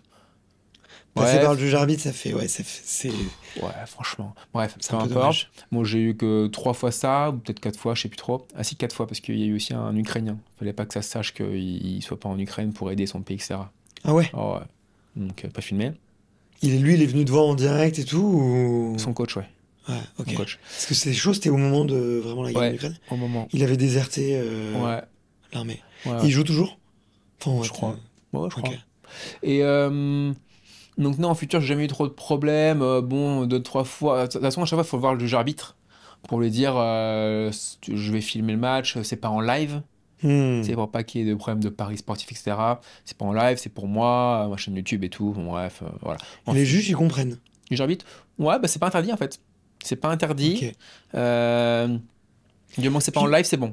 Puis eux, ils y connaissent rien sur les droits à l'image, les trucs comme ça, donc ils te disent juste, c'est pas interdit, go quoi. Bah, en fait, t'as le droit de filmer ton match pour toi, pour analyser ton match après, tu vois. Mais c'est la diffusion qui. Sauf que moi, c'était sur une chaîne YouTube, tu vois, mais. Bon, il fallait quand même demander aux arbitres, mais en général, il n'y avait pas de souci en futur. Ce qui a commencé à poser problème, c'était en challenger, quoi. Parce que là, les droits pour les matchs, c'est la Challenger TV. Challenger TV a les droits pour les matchs, quoi. Et donc là, on a dû se battre, quoi. On a dû se battre, on a dû se battre. Donc là, on pouvait plus filmer avec notre caméra, qui était quand même une bonne caméra bien quali. On a dû, du coup, récupérer les images de la Challenger TV qui étaient bien moins quali. Mais ils nous ont quand même autorisé. Sauf qu'une fois, on est en Chine, je crois, ou en Corée, je sais plus où, avec Baptiste. Et j'habite à nous voir, et il dit écoutez, Jules Baptiste, c'est fini. L'ATP m'a appelé. On vous autorise plus à filmer, à prendre des images et à filmer aussi les vestiaires et tout. Un enfer. Putain. Franchement, on a eu ça, je pense, 3-4 fois. Ça a dû bien te prendre la tête quand même, à côté du tennis, tu vois. 3-4 fois, on nous a dit ça. On arrive en challenger et on nous dit ça, quoi. Vous avez plus l'autorisation de filmer, etc., les vestiaires, les trucs, les allées, Et maintenant, tu penses que c'est monnaie courante de voir des mecs dans les vestiaires avec donc, du coup, quand on nous dit ça, on s'est dit, on s'en fout, on le fait quand même. Ok, pirate. Et tu vois, en fait, il s'est jamais rien passé, en fait. Donc, tu vois, en fait, on nous avait dit oui, hein, au début. Hein. On nous a dit oui, vous pouvez prendre les images de la Challenger TV, un mec de la ATP, hein. 8 mois après, t'as un mec en plein tournoi venu de nulle part qui nous dit vous avez plus l'autorisation. On continue quand même notre truc. Parce que tu sais, si t'écoutes tout le monde et si tu fais ce que tout le monde te dit et que t'es gentil, etc., tu sais, en fait, il y aurait plus eu de chaîne depuis déjà 2 ans. Hein. 2 ans et demi, je te jure. Et donc, on continue notre truc. Une autre fois aussi, on nous fait chier un peu. On dit, bref, du coup, à chaque fois, on a dit, vas-y, on filme tout et basta, on publie et stop, quoi. Bon. Et pour les grands chelems, on t'en met pas plus? Ah bah si, catastrophique. Là, ça doit être compliqué. Catastrophique en grand chelem. Parce que t'as des images. Il me semble avoir vu des images. Alors, à Melbourne, donc on a écrit, bien sûr, avant, hein, parce que là, faut pas rigoler, quoi. Faut vraiment savoir son aura, parce que tu peux te faire strike ta vidéo sur YouTube, tu sais, donc c'est quand même dommage, quoi. Du coup, t'envoies un mail avant, etc. À Melbourne, ils nous ont autorisé de tout filmer. Tout l'extérieur, tout, les vestiaires, tous les allées, etc. Et juste, on a le droit de prendre 1 minute du match. Ok. Chiant quand même, parce qu'on aurait kiffé avoir 10 minutes de match, tu vois, pour que les gens ils suivent le match, le suspense, le kiff, quoi. Tu vois, c'était quand même l'objectif depuis 3 ans, quoi. C'était de pouvoir me filmer à Melbourne et filmer tout, quoi. Bon, on peut quand même tout filmer, donc c'est génial. On peut filmer les vestiaires, le casier de Roger, Djokovic et tout. Enfin, tout, c'est trop bien. Les allées, etc. Quand le haut-parleur appelle Jules-Marie, Benoît Paire, soyez prêts. Quand t'as l'escorte, le mec, l'escorte qui nous amène au cours et tout, on peut tout filmer, quoi. Ça, c'est cool. 1 minute de match, on a réussi à faire un petit résumé, écoute, assez simple. Bon, voilà, je me qualifie pour Roland Garros. Et là, Roland Garros, on nous interdit tout, quoi. Un enfer. Les pires. On peut rien filmer, quoi. Et je me suis fait... Ils sont en retard hein, sur la stratégie digitale. Très en retard, très vieux, très... Ouais, non, c'est... J'ai été invité dans beaucoup de médias avant Roland. Sans rien demander ou quoi, mais tous m'ont dit Roland, mais ils ont tous 90 piges, c'est pas possible, mais faut se mettre au goût du jour, quoi. Pourquoi à Melbourne on peut faire des trucs et à Roland on peut pas faire des trucs, quoi. Enfin bref, une petite cata, quoi. Mais tu sais, je crois que c'était un post de ton frère que j'avais vu sur LinkedIn qui disait tous les tournois du Grand Chelem aujourd'hui mettent en replay les matchs 1 an, 2 ans après, les matchs historiques, les grandes finales et tout. Et ce qui a fait décoller leur visibilité et ils font des millions de vues. Bon, je sais pas combien ils font en droit après en YouTube Money comme on dit, tu vois. Mais ça fait vivre le tournoi, ça permet de rendre accessible, tu vois, des jeunes qui ont envie de regarder les matchs, qui sont vieux. Roland, t'as rien. Je peux comprendre qu'il y ait des droits à TV, instantanés, il y a beaucoup d'argent en jeu, etc., quoi. Mais je veux dire, c'est pareil à Melbourne ou au Wimbledon, quoi. Ouais. Wimbledon, pareil, j'avais le droit de fumer tout, tu vois. Je faisais ce que je voulais, je faisais ma petite vie, quoi. Ouais. Et donc, si eux le font, c'est quand même qu'il y a des solutions, quoi. Il y a des possibilités de faire autrement, quoi. Bien sûr. Et aujourd'hui, tout le monde travaille avec des créateurs de contenu pour de la visibilité gratos, quoi. Je veux dire, Ouais, il faut se tu peux familiariser. facilement faire 2, 3, 4, 5, 10 millions de vues gratos pour l'événement, pour ton événement, quoi. Et faire Bien connaître sûr. l'événement à d'autres personnes, etc. Enfin, aujourd'hui, tout le monde travaille avec des créateurs de contenu, quoi, pour de la visibilité, quoi. C'est Ah, enfin, ouais, c'est c'est devenu clair. la base. Mm. Bon, je suis pas un donneur de leçons, mais je veux dire, bon voilà, à Melbourne, Wimbledon, c'est possible et pas en France, quoi. Ouais, ok. Donc, Roland, ça a été impossible? Ouais, en fait, on a fait différemment, du coup. Qu'est-ce qu'on a fait? J'ai fait une voix off face cam dans un appartement et j'ai expliqué en fait j'ai expliqué ce que j'ai fait. Mm. On avait le droit Ça doit être de. frustrant de Ouais, c'est très débriefer. frustrant Ouais, parce que c'est débriefer. l'objectif Mm. principal, c'était Roland Ouais. Ouais. 2023 que j'ai pas réussi, tu te rappelles? Et Mm. après j'avais dit finalement objectif on le change, objectif les 4 grands chelems parce que je chantais que je pouvais peut-être faire Melbourne, donc j'avais dit 4 Ah grands ouais. chelems. Et donc mais Roland c'est en France, tu vois c'est monstrueux donc on y est quoi, c'est l'objectif, donc Mm. j'ai envie de montrer ça à tout le monde quoi. On a le droit de filmer qu'avec notre portable, je crois, 1 minute par contenu et à l'entraînement max, je crois, un truc comme ça. Ouais.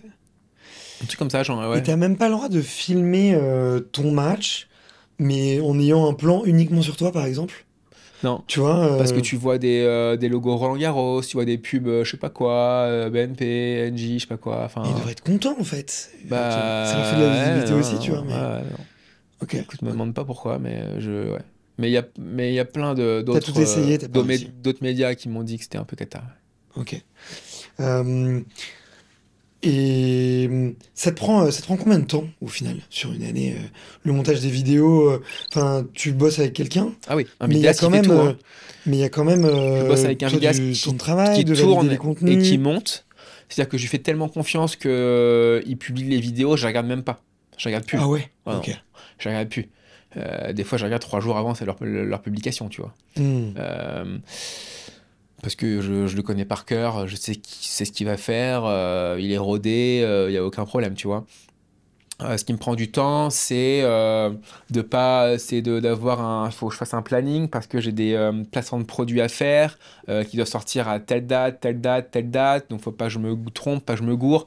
Faut Hmm. bien que je mette la description du placement du produit sur YouTube. Faut que je leur envoie le montage avant pour qu'ils valident. Ah, ça Mais c'est ok. ouais. Ok. Ah ouais. Est-ce qu'on t'a déjà demandé de ne pas filmer des choses non pas pour des raisons de droit mais pour des raisons de secret faut pas que ça se sache tu vois, des sujets un peu privés que tu aurais eu envie de filmer et en fait, faut pas que ça sorte. Non. Non, ça non. Non. Non, non, non. Et ok, intéressant. Je me demandais, tiens, est-ce que ça peut rentrer dans les règles? Ouais. Euh, T'as envie de développer quoi maintenant sur la partie vidéo et création de contenu? Alors, bah là, je passe au padel. Ouais. Du coup, je vais faire contenu padel à fond, donc avec des objectifs, Des matchs aussi. des matchs, enfin beaucoup de matchs et beaucoup de stages en Espagne. Ouais. Objectif top 100 dans 1 an français, top 50 dans 2 ans, top 10 dans 3 ans. Donc je monte là l'évolution. Donc c'est-à-dire que là, je commence par les catégories, les petites catégories de tournois, entre guillemets petites, parce que tu as des P25, P100, P250, P500. Je commence Mhm. par les P500, moi. P1000, Ok. P1500, P2000. Ok. Et donc là, j'ai gagné genre 8 P500 depuis que j'ai commencé. J'ai fait 4 finales. Et C'est des donc, tournois internationaux ou pas? non, non, non, Mhm. nationaux. Ok. C'est circuit français. T'as pas de P1000, P500 en Espagne, par exemple. C'est vraiment Mhm. notre circuit français qui a des catégories comme ça de tournoi. Ok. Et puis voilà. Et puis, bah, peut-être dans 1 an, repartir sur le FIP, c'est l'ATP du paddle. Ok. Peut-être. C'est dur de trouver un partenaire sur le paddle. Alors, j'en ai pas, parce Ouais. qu'à ce niveau-là et à ce classement-là, les gens ont un métier. En fait, ceux qui font paddle à fond, c'est les 10 meilleurs français. Hmm. 15 peut-être, 20 peut-être, je sais pas. Pas Donc toi, plus. tu prends tournoi par tournoi. Ouais, ouais. Ok. Ouais, ouais. Ouais, ouais. Et c'est pas dangereux ou un peu risqué de potentiellement te tromper de partenaire ou de, tu vois, de jouer avec la mauvaise personne, Bon, de toute façon, tu essaies toujours, hein, tout le monde essaie de jouer avec un mec le meilleur. plus fort que toi, tu vois. Ouais. Enfin, mieux classé, quoi, au moins, tu vois. Hmm. Donc, bon, si mieux classé, j'ai juste respect, quoi. Tu vois. Mais en général, tu joues aussi avec tu essaies de jouer avec des joueurs que tu connais quand même, tu vois, potentiellement Toi, des tout le monde potes. doit te dire oui, non? Parce que tous les Euh... joueurs de padel sont quand même des anciens joueurs de tennis. Ouais, Donc, tu vois, ouais, t'es un des joueurs de tennis quand même tu ouais, passes pas du tout inaperçu sur le ouais. circuit. Tout le monde te dit oui, non? Oui, Ouais. j'ai pas eu j'ai pas eu de refus. Je rigole Même parce avec que un petit classement, tu je vois. rigole parce il y en a un qui veut pas pour l'instant jouer avec moi alors que c'est un de mes meilleurs potes. Ok, C'est Maxime Forcin, il est top 10 ok. français. Je suis pas encore assez bon, mais Max, j'arrive. Non, mais sinon, en vrai, ouais, alors j'ai beaucoup de demandes. Des Mhm. gens qui sont même top 30 français qui me demandent de jouer avec eux. Pas parce que je suis bon, mais je pense parce que peut-être passer sur la chaîne. Il y a zéro thune dans le paddle, donc potentiellement pour eux de la visibilité un peu. Et puis partager moi ça parce que je suis un mec très très cool quand même. Euh, et puis voilà, donc non, j'ai beaucoup de demandes, c'est marrant. Et puis oui, en général, quand je demande si le mec est dispo, oui, il dit oui, oui, oui, oui. Ok, ok, ok. J'ai vu qu'il y avait eu quoi, Arnaud Clément et Arnaud Di Pasquale qui jouaient un peu. Ouais. Il y a d'autres joueurs pros qui sont sur le circuit là? Non, enfin non. Non, non. Ouais, c'est vrai qu'il y a Di Pasquale et Clément qui jouaient beaucoup avant, beaucoup moins maintenant, il me semble. Ils ont peut-être fait une pause, ouais. Ouais, mais non, je crois que là, non, non, là, je suis le premier gars de 32 ans qui a arrêté le circuit ATP, qui vient d'arrêter, Hmm. qui fait vraiment transition tennis, paddle à fond, et pour montrer un peu en fait ce que va donner un genre de tennis, un genre de tennis pro Ouais. au paddle, quoi. Tu vois, Ouais, c'est on t'attend un peu au tournant quand même, voilà. hein, de Ah voir. ouais, exactement. Ouais. Non, mais c'est une belle expérimentation, tu vois, en tout cas, je trouve. C'est pas le même sport, hein. Ouais, C'est pas le même sport, mais quand même, tu as forcément sur des plein de trucs, grosses quoi. facilités dans le padel Hmm. et tu as une vitesse d'apprentissage aussi plus élevée que d'autres personnes qui n'ont Hmm. pas été ultra bons au tennis, quoi. Ouais, c'est sûr. De coordination, de motricité, de tout, quoi. Ouais, ok. Et là, du coup, il y a zéro budget dans le paddle. Est-ce que même les 10 premiers Français, ils en vivent un peu? Ils ont Ou des c'est compliqué? sponsors. Ouais. Parce en plus, il y a deux, trois joueurs qui ont maintenant aussi leur chaîne YouTube. Hmm. Et donc, qui ont 10 000, 20 000 abonnés. Donc, qui ont potentiellement des petits sponsors pour les aider à aller en tournoi. Parce que c'est vrai que Ouais. là, il y a 0 € à gagner au padel, quoi. Ouais, pour eux, c'est une obligation Ouais, à bah ouais, faire. sinon c'est injouable. Ok. Mm. Ouais, et puis les Donc, sponsors, quelques c'est qui? sponsors, ouais. T'as quoi? T'as les marques de raquettes, les équipementiers Ouais, c'est et... ça, ouais, Ok. ouais, ouais. Mais il n'y a pas du plus gros, comme il pourrait y avoir des banques ou ce genre de choses. Ah, je sais pas, Ok, je crois pas. ok. Mm. Euh, Tu penses que ça arrivera un jour? Des gros budgets Bah, dans le padel? j'espère, ouais. J'espère. C'est en train de se démocratiser, enfin, c'est en train de tout exploser quand même. Le paddle, là, c'est quand même un truc de fou furieux, quoi. Ouais. Je sais pas. T'as quel âge, toi, Bart? Moi, je vais avoir 35 là, bientôt. 35, donc on est un peu pareil. Ouais. Tu me dis s'il y a un autre sport qui a déjà explosé autant que le paddle depuis qu'on est né, quoi. Bah, il y a l'Aerox qui va le rattraper. Tu penses? Ouais, c'est sûr. Ça va la rattraper, c'est sûr. C'est sûr, tu regardes les Google tendances, Ah ouais? c'est en train de le rattraper, ouais. Après, si tu prends sur les 20 dernières années, Oui, voilà. c'est Non, la mais. plus forte Oui, croissance qu'il voilà. y a. Il y a eu, d'un point de vue business, Ouais. il y a quand même l'UFC qui est pas loin avec le MMA. Ouais. Mais ça a été moins rapide, tu Ouais. vois. Et le deuxième truc qu'il y a, je me permets, c'est zut, j'ai oublié ce que j'allais dire. Un sport? Il y a le CrossFit, qui Ouais. a été très fort, mais Ouais, qui n'est ouais. pas arrivé aussi haut que le paddle aujourd'hui. Ouais. Alors, Vas-y. ce qui est fou, c'est qu'au paddle, ça va potentiellement être au JO. Ouais, ouais, bien sûr. Parce que je pense que le Aerox, ils se CrossFit. battent aussi, hein. Aerox CrossFit, va aussi. ça y sera pas, c'est sûr. Voilà. Mais Ouais. Et aussi, un truc que je voulais te dire, le paddle, c'est que oui, par rapport par exemple au CrossFit ou UFC ou quoi, ouais, pas CrossFit si, mais vraiment pas à l'UFC, c'est que le paddle, ça rassemble et ça bien sûr. regroupe tous les sports en fait. Ouais, ouais, bien sûr. C'est fou, c'est que tous les gars ou toutes les filles, les handballeuses, les handballeurs, les pongistes, les footeux, les basketteurs, ils viennent tous en fait faire du paddle. C'est ça qui est marrant. Et c'est Ouais, ça tout qui le est monde a top, envie je de trouve. tester, ouais. Ouais, Ouais, c'est c'est énorme, sûr, je trouve. c'est sûr. Et après, dans il y avait une très grosse croissance, mais ça partait pas de zéro. C'est l'influence de Netflix sur la Formula One, tu vois. Ouais. Quand tu regardes un peu les macroéconomiques, ouais, ça fait un bond, Ouais. mais ça partait Ouais, ouais. pas du tout de zéro. Ouais, ouais, C'est bien le sûr. sport dans lequel il y a le plus de budget, Ouais, quoi. mais non, en tout cas, voilà. Ouais, Paddle, c'est en de ce la moment, folie. c'est un truc de Folie. folie. Niveau des cours et tout, je crois qu'on doit être à 85 000 compétiteurs. Je sais pas s'il y a autant de licenciés, Hmm. potentiellement. Enfin, j'ai hâte de voir dans 5 ans ce que ça va donner, quoi, par rapport au tennis surtout. Et il n'y a pas des pays genre en Suède ou en Norvège où ils ont une densité de terrain qui allait super vite, c'est que maintenant ils ont presque trop. Ouais, je sais pas, ils- possible. Ouais, j'avais Possible. entendu ça. En Mais Espagne, il y a plus de joueurs de paddle que de tennis. ah, c'est fou, Ouais, c'est fou. depuis déjà quelques années. Wow. Ouais. Ok. Ouais, donc tout se passe là-bas maintenant. En Espagne? Ouais. Ouais, c'est quand même le temple du paddle Ok. là-bas. Ok. Ouais. C'est quoi les villes, les spots pour en faire beaucoup? Madrid, Barcelone, Malaga, Valence. Bon, ça, il y en a partout, hein. T'y vas souvent toi du coup? J'y suis pas encore allé, mais j'y vais là. J'y Ok. vais, on est combien là? On peut le On dire ou est pas? Je sais le pas. 21. 21, bah dans 7 jours j'y vais. Ok. Voilà. Premier tournoi en Espagne en paddle. Premier stage. Stage. Ouais. Paddle. De 4 jours. J'y retourne en juin 12 jours. J'y retourne en juillet 7 jours.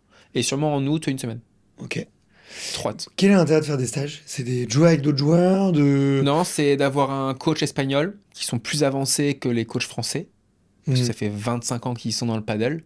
Donc Ouais. forcément, ils ont plus d'expérience. Et puis charbonner, quoi. C'est-à-dire que moi, je vais pas y aller faire 2 heures de paddle par jour. Hein. J'y vais pour jouer 6 heures, quoi. Et est-ce que les infrastructures, du coup, ça vaut un Mouratoglou Academy ou un Nadal Academy Bah ça, je sais pas. Ouais. Je sais pas, mais bon, Mouratoglou, c'est quand même monstrueux. Hein. C'était déjà allé, non? Non, mais j'ai T'as pas découvert vu? via toi, tu Ah vois. ouais. Et ça m'a donné, en fait, quand j'ai vu ta vidéo, je me suis dit, tiens, nous, on commence là à faire un peu des documentaires où on va dans les coulisses un peu de la performance. Tu vois, on a fait un simulateur de Formule 1. Mm. On fait un peu, tu vois, on commence à faire ce genre de documentaire et de reportage sur la chaîne. Et toi, quand j'ai vu ta vidéo, ça m'a trop donné envie, donc je m'étais noté, tu vois, un Mm. jour, il faut que j'y aille quand même. Ah ouais, Mais faut y aller, c'est incroyable. Hein. C'est là, c'est la monstrueux. folie. Ah, très bien. Et, alors, est-ce qu'il y a des complexes aussi dingues que Morat en Espagne pour le paddle? Je sais pas, mais j'imagine qu'il y a des complexes de ouf, ouais. J'imagine, Ok. ouais. C'est proche de la mer, 12 terrains de paddle. Et bon, Morat, t'as quand même un hôtel, t'as quand même un restaurant, C'est une la café, folie. t'as quand même un internat pour les jeunes, t'as 3 piscines, t'as 4 cours de paddle, t'as des bureaux, enfin, c'est démentiel. Et entre Mouratoglou et Rafa, c'est quoi la meilleure académie? Enfin, ou celle que t'as préférée? Bah, Si tu devais y habiter, tu choisirais laquelle? moi, Morat. Ouais. Ouais, je trouve ça un peu plus charmant, il y a plus de Hmm. verdure, il y a des palmiers. Quand il va, ouais, je trouve ça beau, quoi. Ouais, ouais. Rafa, c'est monstrueux aussi, hein, le Mais c'est central dans est le désert, dingue. non? Ouais, C'est- non, ouais, c'est côté est de Majorque, Ouais, donc donc c'est à Manacor, ouais. il y a pas Euh, grand-chose. non, mais si tu prends la voiture, tu es à 15 minutes de la côte, hein. Toute la Ok, côte, ok. à 15 minutes de la côte. Donc c'est très bien aussi. Le central est magnifique. Des chambres d'hôtel, t'as les chambres d'hôtel ici et t'as le central qui est ici. En fait, tu peux regarder ta chambre, le central. Non, Hmm. mais si, c'est magnifique. Puis il est en train de. C'est devenu, je crois, plus grand que Morat encore hein, maintenant. Là. Il est en train de Ok. construire. Enfin, c'est immense, il s'agrandit, etc. Mais ouais, non, Morat, je trouve ça plus charmant, plus beau. Ok. Hmm. C'est rentable ces lieux-là, tu penses? Parce que quand je vois l'investissement que Écoute, de ce que j'ai entendu, après c'est des échos, c'est. Hmm. sur ces genres d'académie, non, c'est pas très rentable, mais Hmm. ça devient rentable après quelques années, quoi. Hmm. Mais faut quand même réinvestir un peu d'argent tous les ans, quoi. Ouais, puis il faut avoir un peu faut avoir d'autres venues, quoi. Faut pas que les joueurs. Ouais, Faut que t'aies des jeunes, il faut ouais, faut des un gens peu un peu faut un peu de âgés. tout. Ok, ok. Ouais. Euh, je voulais parler un tout petit peu perf quand même et récup avec toi, parce que Ouais. tu vas ramener ça, je pense, j'imagine, dans le paddle. Je te remercie d'avoir documenté ça, franchement, en tant que juste passionné de la performance, c'est hyper intéressant. T'as fait beaucoup de. On te voit faire beaucoup de bains froids. Mm. C'est un truc que tu as 100% intégré dans tes routines de match et que tu fais encore aujourd'hui. Non. Aujourd'hui, tu fais plus. Ouais. Non, mais même, c'est pas quelque chose que j'ai intégré dans ma routine. Même à Ok. l'époque, quand j'en faisais, en Ouais. fait, j'en faisais quand il y en avait. Mais si tu Hmm. veux, en tournoi, il n'y en a pas en tournoi. Ok. Je m'en rappelle peut-être d'une fois à Porto, où il y avait à Porto, et peut-être en France, où tu avais peut-être bain froid, quoi. Allez, peut-être 3-4 tournois dans l'année où t'en avais, quoi. Donc en fait, si tu veux, tu faisais jamais, quoi. Donc ce que je faisais, c'est que quand j'avais une baignoire à l'hôtel et que j'en avais vraiment besoin, je mettais eau froide, je demandais des glaçons à l'accueil et je m'envoyais un bain glacé, quoi. J'en Ah, donc rappelle. tu le faisais quand même. Ouais, Je me le faisais, ouais, je le faisais quand vraiment je sentais qu'il fallait le faire. Je le faisais pas tout le temps. J'avais des chaussettes de récupération. J'avais tu sais, un Compex avec des électrodes pour vascularisation, retour veineux, etc. Enfin, voilà. Ok. Voilà, c'est. Mais toi, tu as un enjeu, tu vois, je trouve, comparé à d'autres sports. Comme tu joues beaucoup de matchs à l'année et Mm, tu enchaînes les matchs sur une semaine, enfin, tu vois, mm, mm, je sais pas, sur un futur, pour mm, gagner, combien mm. il faut gagner? 5-6 5, matchs? ouais, 5 5. matchs? Que tu joues quasiment 5 jours d'affilée, on va dire. Ouais. Euh, T'as une maîtrise de la récupération qui est hyper forte, tu vois, comparé, je trouve, à beaucoup d'autres sports. C'est quoi ton protocole un peu idéal après un gros Ouais. match? Tu vois, que t'as terminé, on va dire, t'as joué à midi, Ouais. terminé à 15 h. Ouais. On te dit que le lendemain, tu Ouais. dois jouer à Bah, dix tu joues heures. forcément le lendemain. Ouais, tu joues forcément le Et en lendemain à général, 10 c'est heures. ouais, c'est 10-12 heures, quoi. Donc, c'est simple. C'est quoi le Donc, protocole? bah, alors, le truc qu'il faut faire, donc tu finis ton match, tu files sur un vélo pour tourner les jambes 10 minutes. Ok, En même temps, tu bois de la flotte avec une petite boisson de ok, récupération. ouais, ok. Ok.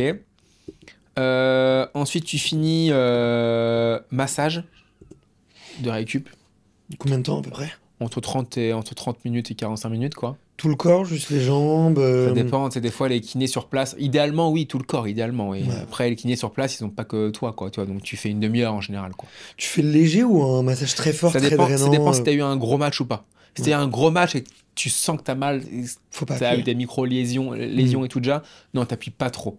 Ok, C'est que ok, t'appuies pas trop. Et limite, si tu sens que tu as déjà très très mal, faut attendre un petit peu. ok. Bon, je suis pas kiné, etc. hein, mais je me suis quand même pas mal renseigné, etc.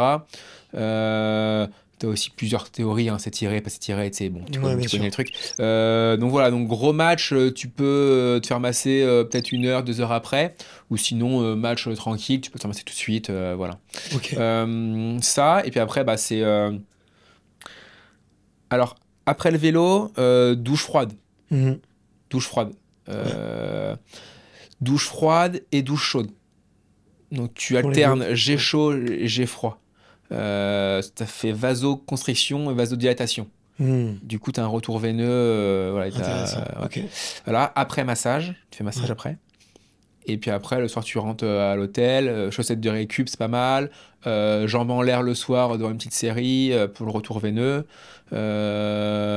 Et puis, bah, bien manger, bien boire. Hmm. Beaucoup boire, bien manger, reprendre des féculents. Et qu'est-ce que tu peux faire d'autre? Bah, du complexe. Ouais. Voilà, et du Tu voyais rouleau. l'intérêt toi, de le complexe? Ouais, Ouais. Ok. ouais, ouais. Ok. Ouais. Ok. Ok. Ouais, c'est un super long protocole au final. Voilà, tu fais pas toujours ça tous les soirs, tous les jours, tout le temps, tous les 3 mois, tu vois. Mais Hmm. il faut essayer de le faire quand même un maximum. Et c'est sûr que tu vois, quand tu fais les grands chelems, quand t'es fort, quand t'es meilleur que moi, tu vois, et que t'as un staff et que t'as de l'argent pour le faire, bah les mecs, ils font ça tous les jours, tu vois. Ouais. Ouais. Ça aide. Ouais, ils gagnent du temps, c'est plus Ouais, organisé, ouais. et puis ils sont encadrés. Ouais, ah ouais, ouais. C'est pas une galère de trouver un vélo. Tu réfléchis pas, quoi. Ouais. C'est facile de trouver un vélo après un match? Bah non. Au Ah, Challenger, quand même, t'avais une salle de sport tout le temps. sur les Je salles? crois que c'est Ouais. obligatoire quand même. Ok. Donc t'avais les vélos. En futur, non. En futur, t'es pas tout le temps en vélo, quoi. Ah, donc tu te débrouilles, Ouais, et c'est comme ça pour toi, ouais. quoi. Ok. Euh, ouais, hyper intéressant, hyper intéressant. Mm. Il y a beaucoup, finalement, il y a beaucoup à gérer. Oh, ouais. Préparation mentale, t'as fait quoi?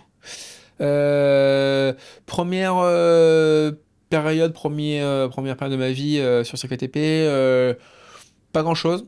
Ok. J'avais un coach qui était très bon quand il parlait, qui était très bon dans ce domaine-là, je trouvais. On avait beaucoup de réflexions ensemble sur ça.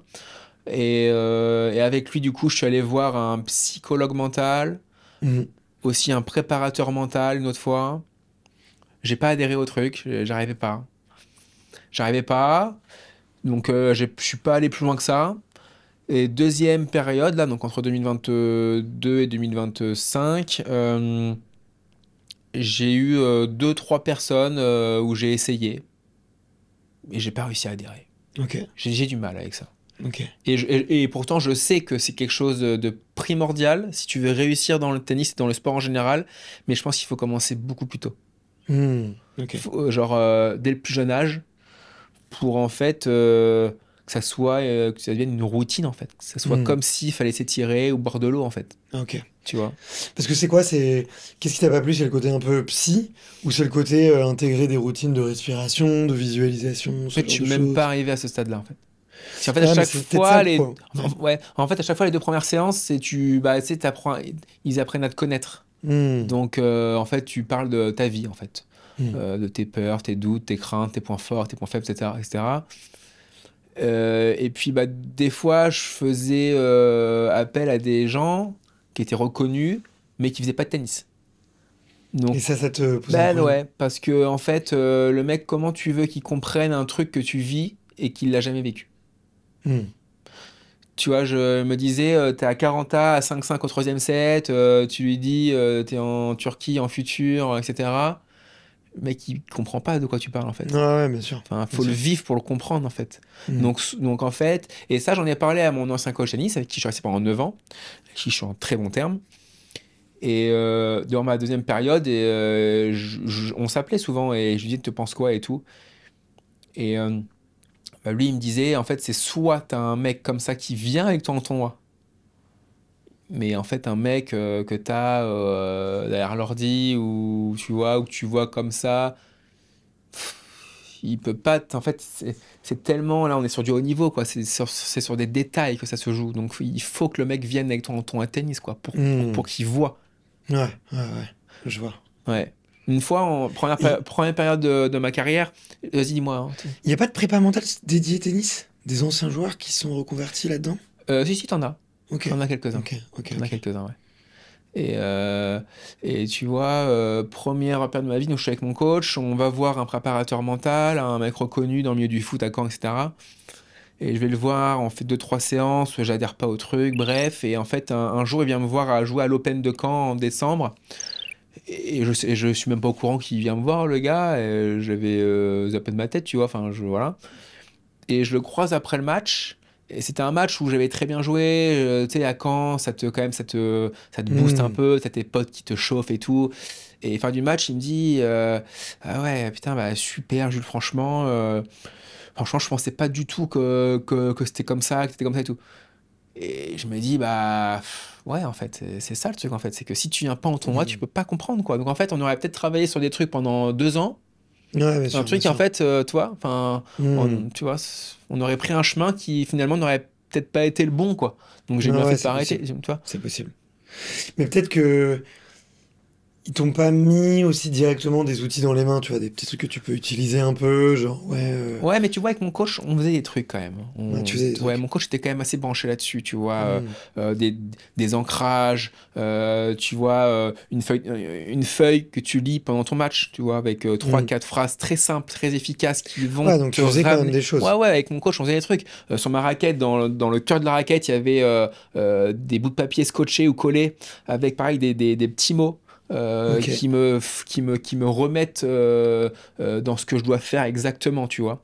Au lieu de Hmm. m'éparpiller, tu vois, quelqu'un au troisième set, t'es un peu moins lucide, t'es fatigué, bah tu lis ton truc et oui, ok, faut que je fasse, ok, j'avais zappé le troisième truc, tu Hmm. vois. Et là, tu vois, tu retournes sur ta ligne pour servir et tu sais ce que tu dois faire précisément, toi, tu te ressens vraiment sur les trucs principaux à faire. Ouais, ouais. Mais c'était Serena Williams qui s'était fait surprendre sur un match à Wimbledon en train de lire et Ouais. l'arbitre avait failli la disqualifier alors t'as le droit. T'as T'es entièrement le sûr de droit de ça? lire. Ouais, ouais. Je suis pas certain. C'était sûr, ok, mais parce qu'il y en a, Mais il y en a plein qui font ça. bah, en tout cas, c'était il y a 10 ans.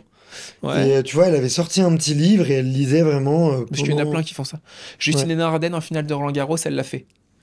ok. La phrase c'était n'oublie pas de monter au filet. Juste ça. Ce Hmm. qui voulait implicitement dire euh, prends la balle tôt, coupe les Agressive. trajectoires de balle, Hmm. fais des chip and charge et monte au filet. Enfin voilà, tu vois. Félix Auger-Aliassime, tu connais le Canadien? Ouais, ouais.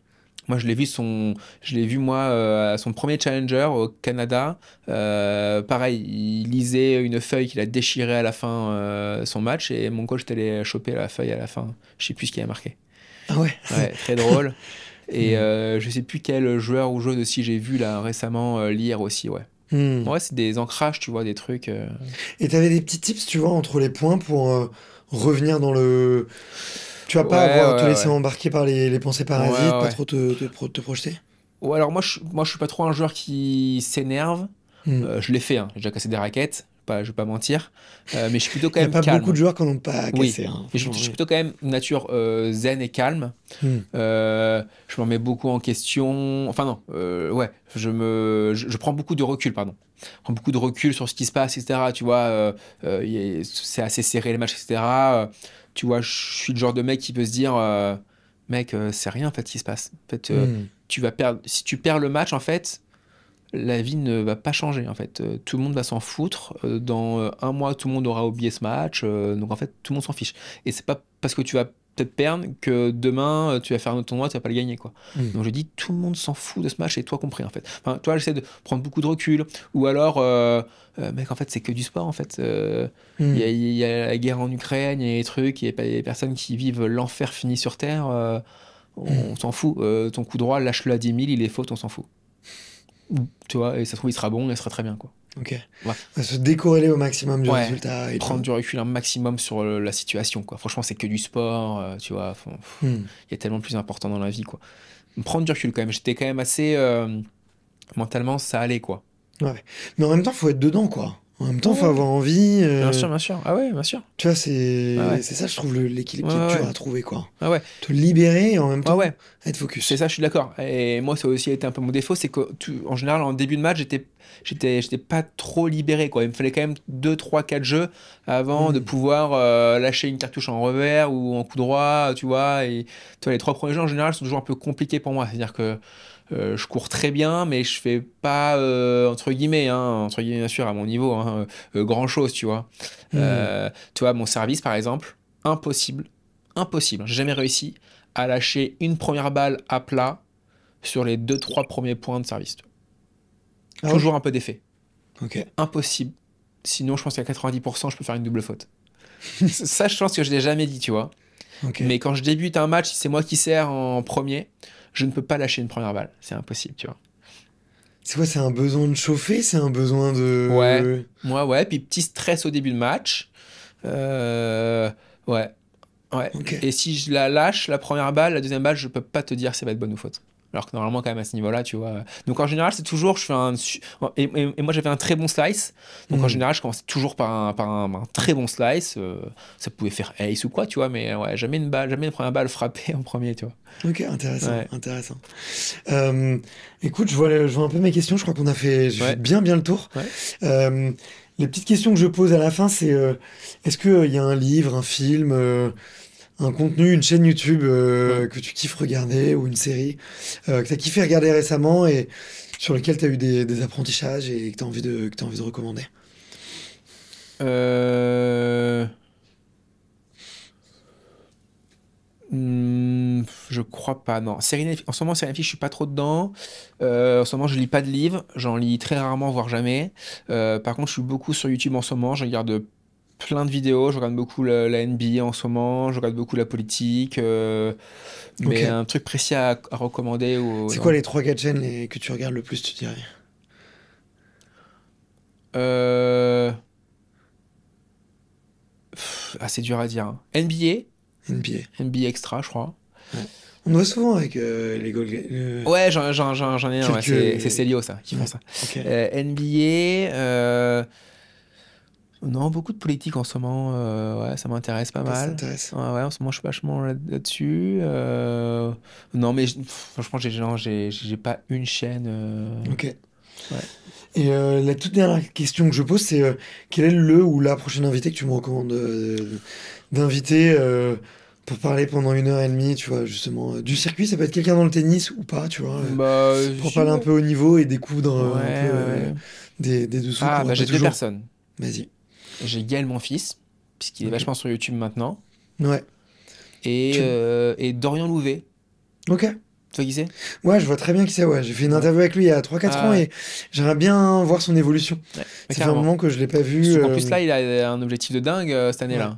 Tu Avec as vu, hein? les majors, ouais. Ouais, ça. Exactement. Ah ouais. C'est un mec très cool. Ouais. Tu l'as vu comme un concurrent quand Gaël Monfils il est arrivé? Non. Non. Ah non, pas du tout. T'étais content? Ouais, bien sûr. Ouais, moi, tu sais, plus. Il t'a appelé pour te demander des tips sur YouTube ou? Non.